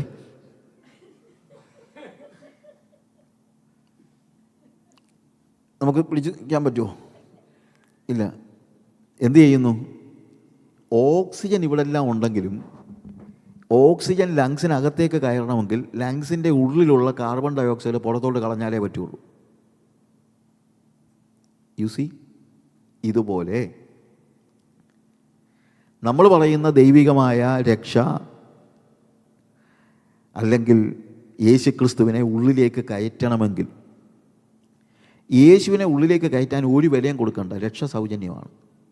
പക്ഷേ യേശുവിനെ ഉള്ളിൽ കയറ്റണമെങ്കിൽ ഉള്ളിലുള്ളതിനെ പുറത്ത് കളഞ്ഞാലേ പറ്റുള്ളൂ. അത് വിലയല്ല. കാര്യം ഇതിനെ വിലയായിട്ട് കണക്ക് കൂട്ടരുത്. ഇപ്പം ഞാൻ ഒരു സിലിണ്ടർ ഓക്സിജൻ വാങ്ങിക്കാൻ ഉള്ളത് ചെന്ന് കഴിയുമ്പം അയാൾ പറയുന്നു ഒരു സിലിണ്ടർ ഓക്സിജൻ $890 എന്ന് പറഞ്ഞു എന്ന് വെച്ചു. അപ്പോൾ ഞാൻ പറയാണ്, ഇതേ പൈസയ്ക്കല്ല ഞാൻ വന്നത്, ഞാൻ ഒരു സിലിണ്ടർ കാർബൺ ഡൈ ഓക്സൈഡ് കൊണ്ടുവന്നിട്ടുണ്ട്, എക്സ്ചേഞ്ച് ചെയ്താൽ മതി എന്ന് പറഞ്ഞാൽ അയാൾ പറയുന്നത് ബാക്കി കേൾക്കാൻ നിൽക്കരുത്. വിലയില്ലാത്ത കാർബൺ ഡൈ ഓക്സൈഡ് പുറത്ത് കളയുന്നത് പോലെ മാത്രമേ എന്ത് ചെയ്യാനുള്ളൂ? നമ്മൾ ഈ കൊടുക്കുന്നതിനൊന്നും ഈ പറയുന്ന വിലയൊന്നുമില്ല. അതുകൊണ്ട് കർത്താവിനെ സ്വീകരിക്കാൻ നമ്മൾ വലിയ ത്യാഗം സഹിച്ചെന്ന് പറയുന്നതിനകത്തൊന്നും അർത്ഥമൊന്നുമില്ല. ഇതുകൊണ്ട് നമുക്ക് എന്നാ ഗുണമാണ്? ഇതുപോലെ നിത്യത വല്ല വിലയുള്ള സാധനങ്ങളാണോ? അല്ല. ഇനി ജോൺ കാർലോസ് ഓൾട്സ് പറഞ്ഞത്, ഒരു കടയിൽ ഇയാളിങ്ങനെ യേശുവിൻ്റെ ശിഷ്യനാകാനുള്ള വലിയ ആഗ്രഹത്തിൽ നടക്കുകയാണ്. അന്നേരം ഒരു കടയിൽ ഇങ്ങനെ എഴുതി വെച്ചിരിക്കുന്നു, ഡിസൈപ്പിൾഷിപ്പ് ഫോർ സെയിൽ. അപ്പോൾ പുള്ളിക്ക് ഭയങ്കര സന്തോഷമായി. അപ്പോൾ ഡിസൈപ്പിൾഷിപ്പ് എന്ന് പറഞ്ഞു കഴിഞ്ഞാൽ യേശു തന്നെയാണ് എന്നുള്ളതായി അറിയാം. അപ്പോൾ ഇയാൾ ചോദിച്ചു, okay, is it for sale? Yes. ഉടനെ ഇദ്ദേഹത്തിൻ്റെ ചോദ്യം, അടുത്ത ചോദ്യം, okay, can I buy it? Yes. But what is the price? Can I buy it? I am a poor man. ഞാനൊരു പാവപ്പെട്ട മനുഷ്യനാണ്, അതുകൊണ്ട് എനിക്കിത് വാങ്ങിക്കാൻ പറ്റുമെന്ന് എനിക്ക് അത്രയും അറിയില്ല, അതിന് മാത്രമുള്ള സമ്പത്തൊന്നും എനിക്ക് ഇല്ല. ഉടനെ കടക്കാരൻ പറഞ്ഞു, ഈ സാധനത്തിൻ്റെ വിലയ്ക്കൊരു വലിയൊരു വ്യത്യാസമുണ്ട്. എന്നാന്ന് ചോദിച്ചു കഴിഞ്ഞാൽ, ഇത് വാങ്ങിക്കാൻ വരുന്ന ആളിനെ അനുസരിച്ച് വില മാറും. ഈ പ്രോഡക്റ്റിൻ്റെ പ്രത്യേകതയാണ്, വാങ്ങിക്കാൻ വരുന്ന ആളിനെ അനുസരിച്ച് വില മാറും യേശുവിനെ കിട്ടാൻ. അതെന്താ അങ്ങനെ? അതായത് ഇതിൻ്റെ വില എന്ന് പറയുന്നത് തനിക്കുള്ളതൊക്കെയും, എവറിതിങ് ദാറ്റ് യു ഹാവ്. അത് വാങ്ങിക്കാൻ വരുന്നവന് കുറച്ചേ ഉള്ളെങ്കിൽ കുറച്ച് കൊടുത്താൽ മതി, കൂടുതലുണ്ടെങ്കിൽ കൂടുതൽ കൊടുക്കണം. അപ്പോൾ ഇയാൾ പറഞ്ഞു, എനിക്ക് എന്ത് തരാനും ബുദ്ധിമുട്ടൊന്നുമില്ല, എനിക്ക് വാങ്ങിക്കാൻ പറ്റുമോ എന്നുള്ളൊരു പേടി മാത്രമേ ഉള്ളൂ. I am ready to give all that I have. ഉടനെ ഇദ്ദേഹം പറഞ്ഞു, ഒരു കാര്യം ചെയ്യും, ഒരു പേപ്പറിൽ നിങ്ങൾ എഴുതുക, വാട്ട് ഡു യു ഹാവ്. അപ്പോൾ അയാൾ പോക്കറ്റിനെ തപ്പി നോക്കിയിട്ട് പറഞ്ഞു, $450 എൻ്റെ പോക്കറ്റിലുണ്ട്, അത് മതിയാകുമല്ലേ? എന്നെ പറഞ്ഞു, അത് എഴുതാ, $450. എന്നിട്ട് പറഞ്ഞു, ഇനി എന്തോ ഉണ്ട്? ഇനിയൊന്നുമില്ല, ആകെ അത്രയേ ഉള്ളൂ, എല്ലാം കൂടെ നോക്കിയാൽ അത്രയേ ഉള്ളൂ. ബാങ്കിൽ എത്ര ഉണ്ട്? ബാങ്കിലുള്ളതൊന്നും തരണോ? തനിക്കുള്ളതൊക്കെ എന്ന് പറയുമ്പം എല്ലാം തന്നേലേ പറ്റുള്ളൂ. ബാങ്കിൽ ഒരു $8,500 ഉണ്ട്, അതും എഴുതുക, 8,500. പിന്നെന്തോ ഉണ്ട്? വേറെ ഒന്നുമില്ല, എൻ്റെ കയ്യിലുള്ള പൈസ വാങ്ങിച്ചു, ബാങ്കിലെ പൈസ വാങ്ങിച്ചു, പിന്നെ ഇപ്പം എന്തോ? അപ്പം നിങ്ങൾ എങ്ങനെ വന്നേ? അതെൻ്റെ കാറല്ലേ. അപ്പോൾ കാറുണ്ടല്ലേ, അപ്പോൾ അതും എഴുതിയാലേ പറ്റുള്ളൂ. അപ്പം കാറ്, ഓക്കെ, കാറ് വാങ്ങിക്കാമല്ലേ, നാട്ടിലെ വെച്ച് ഞാനിങ്ങ് പറയുക, അല്ല സാറേ ഈ കാറങ്ങ് വാങ്ങിച്ചു കഴിഞ്ഞാൽ പിന്നെ ഞാനും ഭാര്യയും മക്കളും എല്ലാം കൂടെ സ്കൂട്ടറൊക്കെ കയറി പോകാൻ പറ്റുമോ? ഓ, ഇയാൾക്ക് സ്കൂട്ടറുണ്ടോ? എടോ, തനിക്കുള്ളതൊക്കെ എന്ന് പറയുമ്പോൾ എന്തുകൊണ്ട് എഴുതണം? സ്കൂട്ടറും ഉണ്ട്. ആ ശരി, എന്നാലും എനിക്ക് ദൈവരാജ്യം വേണം. പിന്നെ ഇനി എന്താ ഉള്ളത്? ഇനി എന്താ എനിക്കുള്ളത്? ഇയാൾ എങ്ങോട്ടാണ് പോകുന്നത്? ഞാൻ വീട്ടിൽ പോവാ. ഓ, വീടുണ്ടല്ലേ? അപ്പം വീട് എഴുതിയാലേ പറ്റുള്ളൂ. ഓ, വീട് വാങ്ങിക്കുകയാണോ? ഇനി എന്തുവാ സാറേ, ഈ വീട് അങ്ങെടുത്ത് കഴിഞ്ഞാൽ പിന്നെ എൻ്റെ ഭാര്യയും മക്കളും എവിടെ താമസിക്കുന്നത്? ഓ, ഇയാൾക്ക് ഭാര്യയും മക്കളും ഉണ്ടോ? ഒരു തനിക്കുള്ളതൊക്കെയോ എന്ന് പറഞ്ഞു കഴിഞ്ഞാൽ ഭാര്യയും മക്കളും അതിനകത്ത് ഉൾക്കൊണ്ടു. എന്നിട്ട് ചോദിച്ചു, അതും എഴുതി. കാര്യം ഇയാൾക്ക് എങ്ങനെയെങ്കിലും ദൈവരാജ്യം സ്വന്തമാക്കണം. എന്നിട്ട് ഇദ്ദേഹത്തോട് ഒടുവിൽ ചോദിച്ചു, ഇനി എന്താ ഉള്ളത്? ഇനി എന്തോ, ഞാൻ മാത്രം അവശേഷിച്ചു. എടോ, ഇയാളുടെ ഏറ്റവും വലിയ സ്വത്തെന്ന് പറയുന്നത് ഇയാൾ തന്നെയാണ്. അതും വേണം. തന്നെ കൂടെ തന്നേച്ചാൽ എന്ത് ചെയ്യാൻ പറ്റുള്ളൂ? ദൈവരാജ്യം കൊണ്ടുപോകാൻ പറ്റുള്ളൂ. ദൈവരാജ്യം എന്ന് പറയുന്നത് കൂളായിട്ട് ഫ്രീ ആയിട്ട് കിട്ടുന്നതാണ്, നല്ലല്ലോ വേദോസം പഠിപ്പിക്കുന്നത്. മത്തായിയുടെ സുവിശേഷം 13-ാം അധ്യായം 44-45 വാക്യങ്ങൾ വായിക്കുമ്പോൾ സ്വർഗരാജ്യത്തെക്കുറിച്ച് പറയുന്നത്, വിലയേറിയ എന്തുവാ നിധി കണ്ടെത്തിയ ഒരു മനുഷ്യനോട് സദൃശം, അവനത് കണ്ടെത്തിയാളെ ചെന്ന് മറച്ച് തനിക്കുള്ളതൊക്കെയും വിറ്റ്, ഇല്ലേ? അപ്പോൾ ദൈവരാജ്യം സ്വന്തമാക്കണമെങ്കിൽ എന്ത് വേണം? തനിക്കുള്ളതൊക്കെയും കളഞ്ഞാലേ പറ്റുള്ളൂ. തനിക്കുള്ളതൊക്കെയും, അല്ലാതെ ദൈവരാജ്യം സ്വന്തമാക്കാൻ പറ്റുകയില്ല. അപ്പോൾ വോൺ കാർലോസോട് ഇത് ചർച്ചിൽ പഠിപ്പിച്ചു. അർജൻറ്റീനയിൽ അദ്ദേഹത്തിൻ്റെ ചർച്ചയിൽ 14,000 വിശ്വാസികളുണ്ട്. അപ്പോൾ ഇത് പഠിപ്പിച്ച് കഴിഞ്ഞപ്പം ആൾക്കാർക്കെല്ലാം ഭയങ്കര മാനസാന്തരം. ഇവിടെങ്ങും അത്രയും മാനസാന്തരം ഉണ്ടാകുകയില്ലെന്ന് എനിക്കറിയാം. അവരെല്ലാവരും കൂടെ വന്നിട്ട് പറഞ്ഞു, പാസ്റ്റർ, ഞങ്ങൾക്കെല്ലാം ദൈവരാജ്യം വേണം, യേശുവിനെ വേണം, അതുകൊണ്ട് ഞങ്ങൾക്കുള്ളതെല്ലാം ഞങ്ങൾ തരാൻ തയ്യാറാണ്. ഇത്രയും വലിയ മാനസാന്തരം പുള്ളി പ്രതീക്ഷിച്ചില്ല. അപ്പോൾ അതുകൊണ്ട് പുള്ളി പറഞ്ഞു, ഈ ആഴ്ച ഒന്നും വേണ്ട, അടുത്ത ആഴ്ച എല്ലാവരുടെയും നിന്ന് വാങ്ങിക്കാമെന്ന് പറഞ്ഞു. അപ്പം ഇവരിങ്ങനെ നോക്കിയിരിക്കുക. അപ്പോൾ പുള്ളിക്കാരനെ പറഞ്ഞു, ഒരു കാര്യം ചെയ്യുക, നിങ്ങളുടെ വീടിൻ്റെ പേപ്പേഴ്സ്, കാറിൻ്റെ പേപ്പർ, ആധാരം, നമ്മുടെ ഭാഷ പറഞ്ഞാൽ ആധാരം, പിന്നെ ബാങ്കിലെ ലോക്കറിലിരിക്കുന്ന എല്ലാത്തിൻ്റെയും ഇത്, നിങ്ങളുടെ പൈസ, ഈ മുഴുവൻ സാധനങ്ങളും നിങ്ങൾ അടുത്ത ആഴ്ച കൊണ്ടുവരണം. കംപ്ലീറ്റ് പേപ്പേഴ്സും, ബാങ്ക് പേപ്പേഴ്സ്, ആധാരം, മറ്റുള്ള കാര്യങ്ങൾ, നിങ്ങൾക്ക് എന്തൊക്കെ സ്വത്തുണ്ടോ അതിൻ്റെ എല്ലാം പേപ്പേഴ്സ് അടുത്ത ആഴ്ച ഇവിടെ കൊണ്ടുവരണം. അപ്പം ഇയാൾ കമ്മിറ്റി വിളിച്ചു കൂട്ടി. പാസ്റ്ററെ, കമ്മിറ്റി വിളിച്ചു കൂട്ടി, നമുക്ക് എന്തോ ചെയ്യാൻ പറ്റുന്നത്? ഇപ്പോൾ ഞാനിങ്ങനെ പറയുകയും ചെയ്തു, ഇപ്പോൾ എന്തോ ചെയ്യുന്നത്? ഇതെല്ലാം കൂടെ കൊണ്ട് നമ്മൾ എന്തോ ചെയ്യും? അപ്പോൾ അവർ പറഞ്ഞു, നമുക്കിതെല്ലാം കൂടെ കൂട്ടി വലിയൊരു സ്റ്റേഡിയം പണിയാമെന്ന് പറഞ്ഞു. എന്നാൽ പുള്ളി പറഞ്ഞു, ഞാൻ കമ്മിറ്റി പിരിച്ചു വിട്ടിരിക്കുന്നു, ഇതൊക്കെ നിങ്ങളിൽ നിന്ന് പ്രതീക്ഷിക്കാൻ പറ്റുള്ളൂ, ഞാൻ ദൈവസന്നിധിയിൽ നിന്ന് ചോദിക്കട്ടെ, പ്രാർത്ഥിച്ച്. അപ്പോൾ പിറ്റേ ആഴ്ച എല്ലാവരും പിന്നെയും കൊണ്ടുവന്നിട്ടുണ്ട്. ആൾക്കാർ ക്യൂ നിൽക്കുക. അപ്പോൾ ഇദ്ദേഹം പറഞ്ഞു, എല്ലാവരും ഇതിന് തയ്യാറാണോ? ആർക്ക് വേണമെങ്കിലും പിന്മാറാം, ഇത് തരണമെന്ന് യാതൊരു നിർബന്ധവുമില്ല, പക്ഷേ ഇത് ദൈവത്തിന് കൊടുക്കാനായിട്ട് ആഗ്രഹിക്കുന്ന ആളുകൾ മുന്നോട്ട് വരാൻ പറഞ്ഞു. അപ്പോൾ എല്ലാവരും വന്നു, ആരും പോകുന്നില്ല. അപ്പോൾ ഇതെല്ലാം ഇദ്ദേഹം എന്ത് ചെയ്തു? വാങ്ങിച്ചു. അത് ലിസ്റ്റ് ചെയ്തു, ഓരോരുത്തരുടെയും സ്വത്തെല്ലാം ലിസ്റ്റ് ചെയ്തു.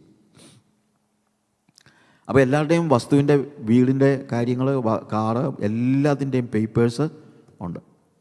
എന്നിട്ട് അദ്ദേഹം പറഞ്ഞു, ഇനി നിങ്ങൾക്ക് ഒന്നുമില്ല, ഇതെല്ലാം ഇപ്പോൾ ആരുടെ വകയാണ്? യേശുവിൻ്റെ വകയാണ്. അങ്ങനെ അവരെല്ലാവരും പറഞ്ഞു ഏകസ്വരത്തിൽ. ഞാനതുകൊണ്ടാണ് പറഞ്ഞത്, ഇതൊന്നും അങ്ങനെ അത്രയും വലിയ ഉണർവ് നമുക്ക് പ്രതീക്ഷിക്കാൻ എനിക്ക് പ്രയാസമാണ്. അവർ പറഞ്ഞു, യെസ്, എല്ലാം ദൈവത്തിൻ്റെ വകയാണ്. ഉടനെ അദ്ദേഹം പറഞ്ഞു, അപ്പോൾ ഇനിയിപ്പം നിങ്ങളേതായിട്ടൊന്നുമില്ലല്ലോ? ഒന്നുമില്ല. എന്നാൽ യേശുവിനെ ഈ കാര്യങ്ങൾ നോക്കി നടത്താൻ ചില ആളുകളെ വേണം. അതുകൊണ്ട് ഞാൻ നിങ്ങളുടെ കാറ് നിങ്ങൾക്ക് മടക്കി തരികയാണ്, വീട് മടക്കി തരികയാണ്. പക്ഷേ ഇനിയിപ്പോൾ ഈ വീട് ആരുടേതല്ല, നിങ്ങളുടെയല്ല. കാറ് നിങ്ങളുടേതല്ല, വസ്തു നിങ്ങളുടേതല്ല, പൈസ നിങ്ങളുടേതല്ല. It all belongs to God. പക്ഷേ കർത്താവ് അത് നോക്കി നടത്താൻ നിങ്ങളെ ഏൽപ്പിച്ചിരിക്കുകയാണ്.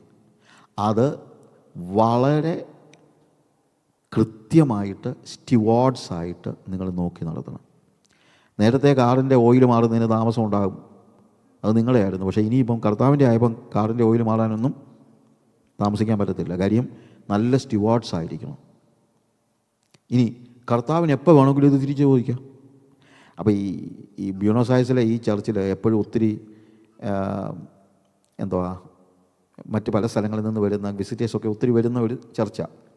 അപ്പോൾ പണ്ടൊക്കെ നേരത്തെ എങ്ങനെയായിരുന്നു ചോദിച്ചു കഴിഞ്ഞാൽ, ഈ വിസിറ്റേഴ്സ് വരുമ്പോഴത്തേക്ക് ആരെങ്കിലുമൊക്കെ വിളിച്ചുകൊണ്ട് പോകണമല്ലോ. അപ്പം ഇത് കഴിയുമ്പം സെക്രട്ടറി വന്നിട്ട് പറയും, നമുക്ക് വി ഹാവ് 10 അല്ലെങ്കിൽ 20 visitors who are willing to take them എന്ന് പറഞ്ഞ് ഓരോരുത്തർ കൈവെക്കാനൊക്കെ പറഞ്ഞ് കൈവെക്കും, ആൾക്കാർ പോവും. പിന്നെ അവർക്ക് തിരിച്ച് എയർപോർട്ടിൽ പോകാൻ നേരമുള്ള ട്രാവലൊക്കെ അങ്ങോട്ടും ഇങ്ങോട്ടും ഇത് കാര്യങ്ങളെല്ലാം അതെല്ലാം എപ്പോഴും ചോദിച്ചുകൊണ്ടിരിക്കണമായിരുന്നു. അപ്പോൾ പിറ്റേ ആഴ്ച തൊട്ട് തന്നെ അറിയാമോ, അവിടെ ഒരു ലിസ്റ്റ് കിടപ്പുണ്ട്. We have guess John will go to James house. അതെല്ലാം നേരത്തെ ലിസ്റ്റ് കിടക്കുകയാണ്. ഓരോ വിസിറ്ററെ ഓരോ വീട്ടിലേക്കുള്ള ലിസ്റ്റ് കിടക്കുക. അപ്പോൾ ഇവർ വന്നിട്ട് പറയും, പാസ്റ്ററെ അതെ സൂസിക്ക് നൈറ്റ് ഡ്യൂട്ടി ആയിരുന്നു, അപ്പോൾ അതുകൊണ്ട് അതൊന്നും പറഞ്ഞിട്ട് കാര്യമൊന്നുമില്ല. കാര്യം വീടാരുടെയാ? ദൈവത്തിൻ്റെയാ, കർത്താവിൻ്റെയാ. ഇനിയിപ്പം കർത്താവിന് വേണ്ടാത്തപ്പം വേണമെങ്കിൽ നിങ്ങൾക്ക് ഉപയോഗിക്കാവുന്നുള്ളതേ ഉള്ളൂ. കർത്താവിന് വേണ്ടപ്പം പോകാൻ പറ്റത്തില്ല. പിന്നെ എല്ലാ കാര്യങ്ങളും അല്ലെങ്കിൽ ബുധനാഴ്ച രാവിലെ എയർപോർട്ടിൽ കൊണ്ടുവിടണം, ഒരാളെ കൊണ്ടുവിടണമെങ്കിൽ പാസ്റ്റർ എല്ലാം നേരത്തെ തന്നെ ഓൾറെഡി പറഞ്ഞിരിക്കുകയാണ്. പറയുമ്പോഴത്തേക്ക് പറയാൻ പറ്റത്തില്ല. അതല്ല, അന്നേരം ആലീസ് അന്ന് രാവിലെ അവൾക്ക് വണ്ടി വേണമെന്ന് പറഞ്ഞായിരുന്നു. ആലീസ് ഊബർ വിളിച്ച് പോക്കോട്ടെ. പക്ഷേ നിങ്ങളുടെ വണ്ടി ആർക്ക് വേണ്ടിയുള്ളതാണ്? കർത്താവിന് വേണ്ടിയുള്ളതാണ്. ഇതാണ് ഓണർഷിപ്പ് കൈമാറ്റം എന്ന് പറഞ്ഞു കഴിഞ്ഞാൽ നടക്കുന്നത്. പിന്നെ കർത്താവിന് വേണ്ടാത്തപ്പം നമുക്ക് ഉപയോഗിക്കാമെന്നുള്ളതേ ഉള്ളൂ. അതുപോലെ തന്നെ വീട് എന്തെങ്കിലും പെയിൻ്റ് അടിക്കണമെങ്കിലൊക്കെ അന്നേരം നേരത്തെ ആണെങ്കിൽ വലിയ പിരിവൊക്കെ വേണമായിരുന്നു. ഇപ്പോൾ പിരിവൊന്നുമില്ല. കാര്യം ആരുടെ ബാങ്കിൽ എത്ര പൈസ കിടപ്പുണ്ടെന്നുള്ളതൊക്കെ ലിസ്റ്റ് ചെയ്തിട്ടുണ്ട്. അതെ, ജോൺ നമുക്ക് ഇവിടെ കുറച്ച് പെയിൻറ്റിങ് ബാക്കിയുണ്ട്, അതിനൊരു $5,000 വേണം. അപ്പം നിൻ്റെ ഈ ആഴ്ച ഡ്യൂ ആകുമല്ലോ അല്ലേ, ഫിക്സഡ് ഡെപ്പോസിറ്റ് ഇട്ടിരിക്കുന്നത്, അതിങ്ങ് കൊണ്ടുവരണം കേട്ടോ.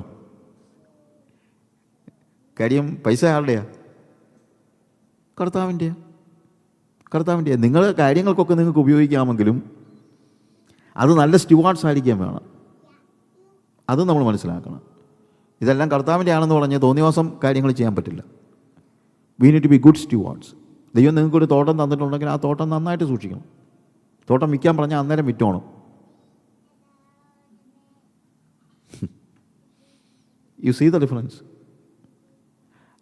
നിങ്ങൾക്ക് നോക്കി നടത്താൻ നിങ്ങളുടെ വീട് നന്നായിട്ട് സൂക്ഷിക്കണമെന്നേ, നന്നായിട്ട് മെയിൻറ്റെയിൻ ചെയ്യണം. നിങ്ങളുടെ വീട്, നിങ്ങളുടെ കാറ് നന്നായിട്ട് മെയിൻറ്റെയിൻ ചെയ്യണം. അത് ആരുടെയാണ്? അത് കർത്താവിൻ്റെയാണ്. അങ്ങനെ സമ്പൂർണ്ണമായും ദൈവത്തിന് കാര്യങ്ങൾ ഫലമേൽപ്പിക്കുന്നതാണ് ഓണർഷിപ്പ് കൈമാറ്റം എന്ന് പറയുന്നത്. എന്നാൽ എപ്പോൾ വേണമെങ്കിലും ദൈവത്തിന് എടുത്തുകൊണ്ട് പോകാൻ കഴിയുന്ന നിലയിൽ. അത് അന്യാധീന അല്ലെങ്കിൽ വെറുതെ കളയാനും പാടില്ല. അതും വളരെ ശ്രദ്ധിക്കണം. നിങ്ങളുടെ ജോലിയിൽ നിങ്ങൾ ഭയങ്കര ഫെയ്ത്ത്ഫുൾ ആയിരിക്കണം. കാര്യം ജോലി ചെയ്യുന്നത് പോലും ആർക്ക് വേണ്ടിയാണ്? കർത്താവിന് വേണ്ടിയാണ്. പഠിക്കുന്നത് ആർക്ക് വേണ്ടിയാണ്? കർത്താവിന് വേണ്ടിയാണ്. ഞങ്ങളുടെ പിള്ളേരോട് ഞങ്ങൾ പറഞ്ഞ അത്രേ ഉള്ളൂ. പോയിരുന്നു പടിയടി എന്നൊന്നും ഞങ്ങൾ പറഞ്ഞില്ല. ഞങ്ങൾ പറഞ്ഞു ഞങ്ങൾ പഠിപ്പിച്ച കഴിക്കും. ഞങ്ങൾ കുഞ്ഞുങ്ങളെ പഠിപ്പിച്ചത് നിങ്ങൾ തിന്നാലും കുടിച്ചാലും എന്ത് ചെയ്താലും കർത്താവിന് വേണ്ടി എന്നവണ്ണം ചെയ്യുവിൻ. അപ്പം പിന്നെ പഠിക്കുന്ന കാര്യമോ? You are not studying for your parents. ഞങ്ങൾക്ക് വേണ്ടിയല്ല നിങ്ങൾ പഠിക്കുന്നത്, നിങ്ങൾക്ക് വേണ്ടിയുമല്ല പഠിക്കുന്നത്, കർത്താവിന് വേണ്ടിയാണ്. കർത്താവിന് വേണ്ടി എന്തെങ്കിലും ചെയ്യുമ്പോൾ ഏറ്റവും ബെസ്റ്റായിട്ട് ചെയ്യണം. കർത്താവിന് വേണ്ടി എന്തെങ്കിലും ചെയ്യുമ്പോൾ നമ്മുടെ വീട്ടിൽ വളരെ ഇമ്പോർട്ടൻ്റ് ആയിട്ടുള്ള ഒരു ഗസ്റ്റ് വന്നു കഴിഞ്ഞാൽ നമ്മൾ ഏറ്റവും അകത്തിരിക്കുന്ന ക്രിസ്റ്റലിൻ്റെ ഗ്ലാസ് എടുത്ത് തന്നെ കൊടുക്കുമല്ലോ. നമ്മൾ പ്ലാസ്റ്റിക് ഗ്ലാസ് എടുത്ത് കൊടുക്കത്തില്ലല്ലോ, ഇല്ലേ? കാരണം നമ്മളെ ആതിഥ്യം റിസീവ് ചെയ്യുന്ന ആളുടെ വലിപ്പമാണ് നമ്മൾ അതുപോലെ കെയർ ചെയ്യും എന്നതുപോലെ when you are doing something, ജോലി ചെയ്യുന്ന ആർക്ക് വേണ്ടിയാണ്? കർത്താവിന് വേണ്ടിയാണ്. അല്ലാതെ ഞാനൊരു പ്രാവശ്യം എൻ്റെ ഒരു ഫ്രണ്ട്, കോളേജ് പഠിപ്പിച്ചുകൊണ്ടിരുന്ന ഒരു ഫ്രണ്ടാണ്, അദ്ദേഹം ഇങ്ങനെ ഞങ്ങൾ രണ്ടുപേരുടെ ചായ കുടിച്ചുകൊണ്ടിരുന്നപ്പോഴത്തേക്ക് പറഞ്ഞു, എനിക്കും സാജു ചെയ്യുന്ന പോലൊക്കെ സുവിശേഷ വേല ചെയ്യണമെന്നൊക്കെ ഉണ്ട്. പിന്നെ പച്ചരി വാങ്ങിക്കണ്ടായോ? അപ്പോൾ അതുകൊണ്ട് ഞാനങ്ങ് കോളേജിൽ പഠിപ്പിക്കുകയാണ്. അപ്പോൾ ഞാൻ പറയുന്നത് പച്ചരി വാങ്ങിച്ചോ, അതിന് കുഴപ്പമൊന്നുമില്ല. പക്ഷേ കോളേജിൽ പഠിപ്പിക്കുന്ന ആർക്ക് വേണ്ടി ആകണം? കർത്താവിന് വേണ്ടി. ബാങ്ക് ജോലി ചെയ്യുന്നത് കർത്താവിന് വേണ്ടി ആയിരിക്കണം. ബിസിനസ് ചെയ്യുന്നത് കർത്താവിന് വേണ്ടി ആയിരിക്കണം. എല്ലായിടത്തും ആ യേശുവിൻ്റെ സാന്നിധ്യവും സാമീപ്യവും നമുക്ക് തിരിച്ചറിയാൻ കഴിയണം. നിങ്ങൾ ഏത് കമ്പനിക്ക് വേണ്ടി ജോലി ചെയ്താലും ആത്യന്തികമായി നിങ്ങൾ ജോലി ചെയ്യുന്നത് ആർക്ക് വേണ്ടിയാണ്? കർത്താവിന് വേണ്ടിയാണ്. അപ്പോൾ എന്തോരം മനസമാധാനമായിരിക്കും എന്നറിയാം. എന്തോരം മനസമാധാനം. നിങ്ങളെല്ലാം ഡീൽ ചെയ്യുന്നത് പോലും നിങ്ങളുടെ ഓണറുമായിട്ടായിരിക്കത്തില്ല, യേശുവുമായിട്ടായിരിക്കും. നിങ്ങൾക്ക് എക്സ്ട്രാ ബുദ്ധിമുട്ടുണ്ടാകുന്ന ഒരു കാര്യം ജോലിയിലുണ്ടായാൽ നിങ്ങളുടെ ബോസ് നിങ്ങളെ ചീത്ത വിളിച്ചാലും നിങ്ങൾ ചെന്ന് പറയുന്നത് ബോസിനോടായിരിക്കത്തില്ല, കർത്താവിനോടായിരിക്കും പറയുന്നത്. കർത്താവേ, എനിക്ക് സഹിക്കാൻ ബുദ്ധിമുട്ടാണ്, അത് പറഞ്ഞോ. കർത്താവിൻ്റെ അടുത്ത് നമുക്ക് എന്തും പറയാൻ പറ്റും. നമ്മുടെ ജോലിയിലെ ബുദ്ധിമുട്ടുകളൊക്കെ കർത്താവിനോട് പറയാൻ പറ്റും. ജീവിതത്തിൻ്റെ ഏത് ബുദ്ധിമുട്ടുകളും നമുക്ക് കർത്താവിനോട് പറയാൻ പറ്റും. അതാണ് സ്പിരിച്വാലിറ്റി എന്ന് പറയുന്നത്.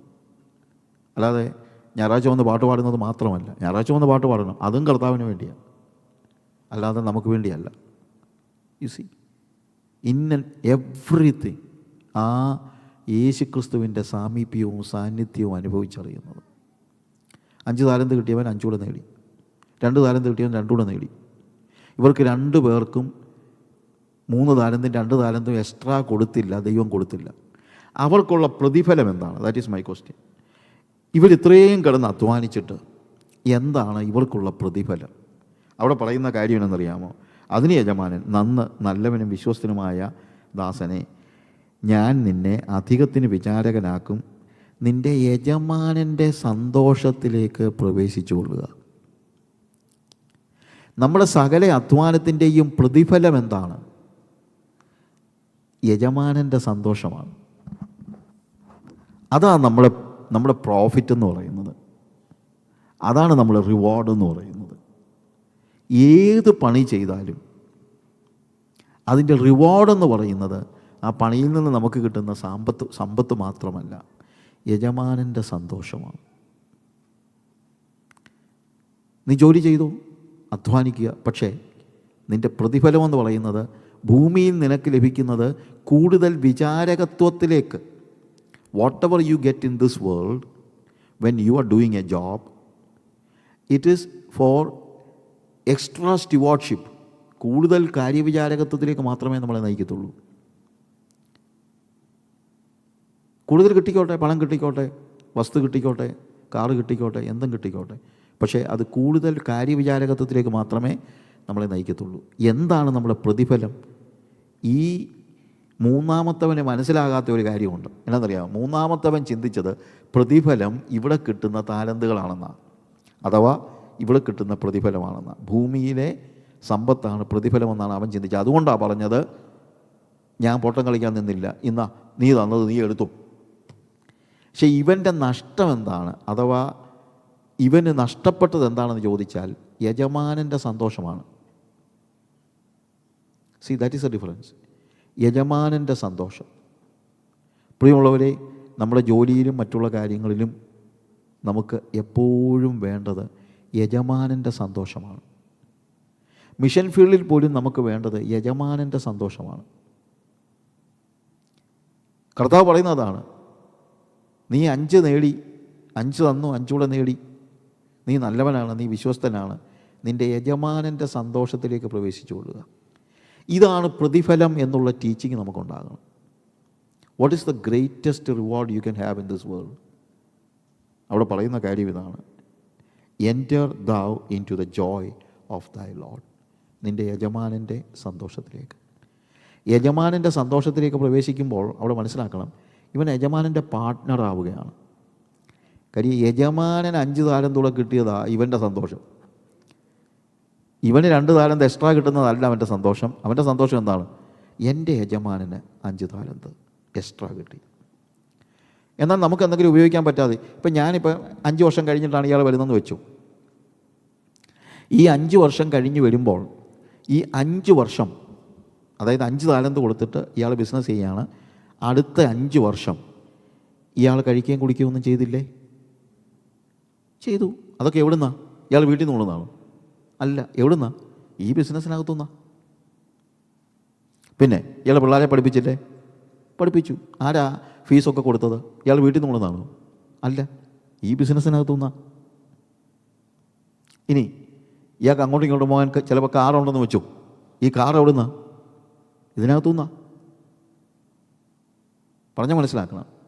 നമ്മളെ അനുദിനമായ ആവശ്യങ്ങൾ കാര്യങ്ങൾക്ക് നമ്മൾ പണം ചെലവഴിക്കുന്നതിനൊന്നും ദൈവം എതിരല്ലെന്ന് തന്നെയല്ല, ദൈവം അതിനകത്ത് സന്തോഷിക്കുന്ന ആളാണ്.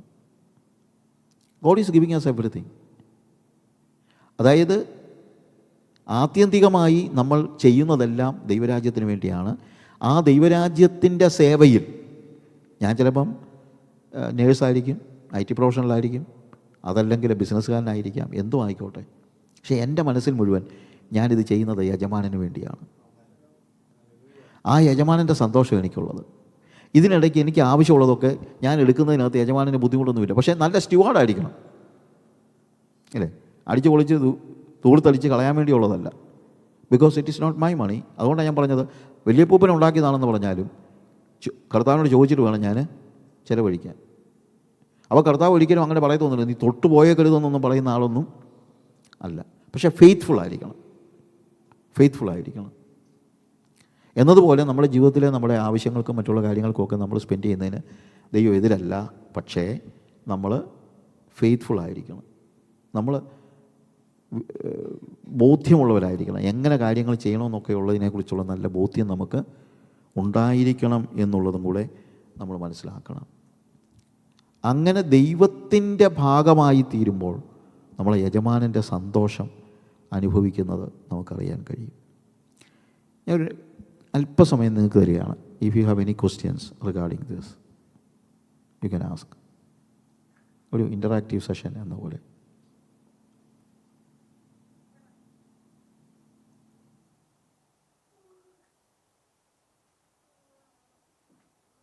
ചോദിച്ചു. ആരും ഒന്നും ചോദിച്ചില്ലെങ്കിൽ ഞാൻ പറഞ്ഞതുകൊണ്ടൊന്നും പ്രയോജനമില്ലെന്ന് ഞാൻ ചിന്തിക്കേണ്ടി വരും.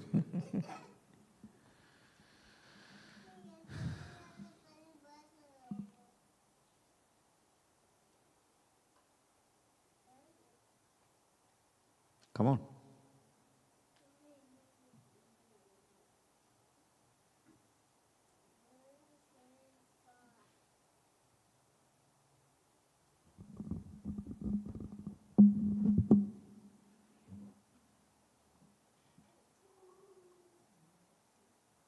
ചോദിക്കും സഹോദരിമാരോ ആരാണെന്ന് ചോദിക്കും.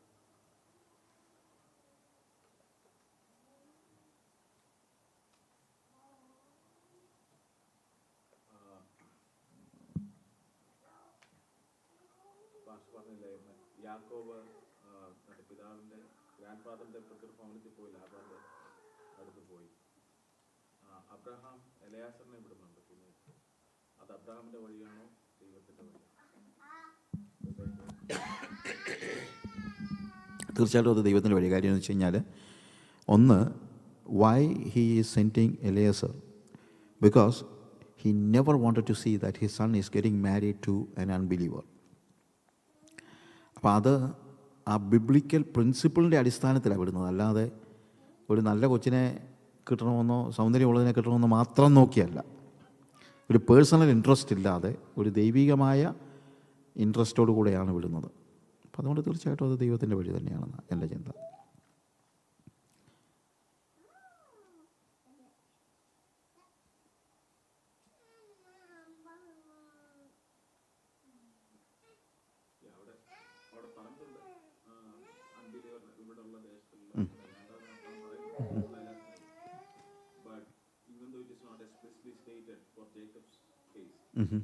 We can imply that because he is going there not to have any intermarital relationship. അതുകൊണ്ടായിരിക്കാം we can imply. അതെ, that is the reason. So then that means it is God's way to Jacob to go. Jacob to go where? Yeah, see. അല്ല, ജേക്കബിന് വേണ്ടി അല്ലല്ലോ, ഐസക്കിന് വേണ്ടിയല്ലേ? Imagine Jacob also or the Isaac also had this thing in his mind. That if he marries somebody from his neighborhood, this is not God's will. That is why he is going to that place. അതൊരു common ട്രൂത്താണ്. അതുകൊണ്ടാണ് ഇപ്പം അത് തന്നെയല്ല, ഇപ്പം അതിനകത്ത് റിബേക്ക ചെയ്യുന്നൊരു കാര്യമുണ്ട്. ഏശാവ് ഇത് ചെയ്തു, അതുകൊണ്ട് എനിക്കത് പ്രശ്നമാണ്, യാക്കോബും കൂടെ അങ്ങനെ ചെയ്യരുത് എന്നൊക്കെയാണ് പോയി പറയുന്നത്. അതൊരു കോമൺ ട്രൂത്ത് പറഞ്ഞു എന്നുള്ളതാണ് നമുക്കവിടെ മനസ്സിലാക്കാൻ പറ്റുന്നത്. പക്ഷേ ഇതിനകത്ത് ഇതിനെന്ന് പറഞ്ഞു കഴിഞ്ഞാൽ റിബേക്കയെ സംബന്ധിച്ചിടത്തോളം she didn't want to lose her son. അവർ തമ്മിൽ വഴക്കുണ്ടായി ചത്തുപോകുന്നുള്ള ഒരു പേടിയും കൂടെ അതിനകത്ത് ഉണ്ടായിരുന്നു. പക്ഷേ ബേസിക് സ്പിരിച്വൽ ലെസൺസ് അല്ലെങ്കിൽ അങ്ങനെ അതിൻ്റെ ഒരു പശ്ചാത്തലത്തിൽ വേണം നമ്മളതിനെ കാണാൻ. അല്ലാതെ നമ്മൾ റിബേക്ക പറഞ്ഞു വിടുന്നതിനെ അങ്ങനെ ഒരു കാര്യങ്ങളുണ്ടായിരിക്കും. പിന്നെ ഇതിനകത്തെല്ലാം ദൈവികമായ ഒരു ഓവർ റൂളിങ് നടക്കുന്നുണ്ട്. റേച്ചലിനെ ദൈവം ആ രീതിയിൽ കണ്ടിരുന്നു എന്ന് തന്നെ വേണം നമുക്ക് മനസ്സിലാക്കാനായിട്ട് കഴിയുന്നത്.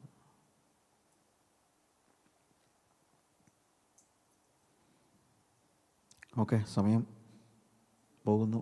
ഒരു ക്വസ്റ്റ്യനൂടെ ആരെങ്കിലും? ഒന്നോ രണ്ടോ?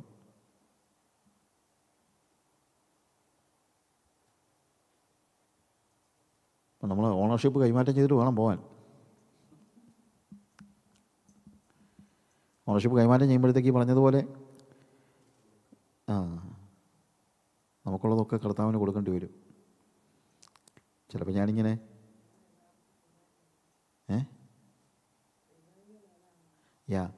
അതല്ല, ഈ ജോൺ കാർലോസ് ഓർട്ടിസിൻ്റെ ചർച്ചിലെ കാര്യം പറഞ്ഞപ്പം അവസാനം അദ്ദേഹം പറഞ്ഞല്ലോ, ഇതെല്ലാം ഞങ്ങൾ നിനക്ക് തിരിച്ചു തരികയാണ്. ഒരാളുടെ ഇപ്പോഴവർ മനസ്സമാധാനമായത്, ഇതെല്ലാം തിരിച്ചിങ്ങി കിട്ടുമോ? അപ്പോൾ കൊടുത്താൽ നിങ്ങൾക്ക് തിരിച്ചു കിട്ടും. പക്ഷേ നിങ്ങൾ കൊടുക്കുന്നത് പൂർണ്ണ മനസ്സോടെ ആയിരിക്കണം. അത് യാഗമാണ്. യാഗം ഉറപ്പിച്ചു കഴിഞ്ഞാൽ പിന്നെ നമുക്ക് 100% ഇറ്റ് ബിലോങ്സ് ടു ഗോഡ് ഒരു ബോധ്യം നമുക്കുണ്ടായിരിക്കണം. അത് നമ്മൾ പ്രാക്ടീസ് ചെയ്യണം.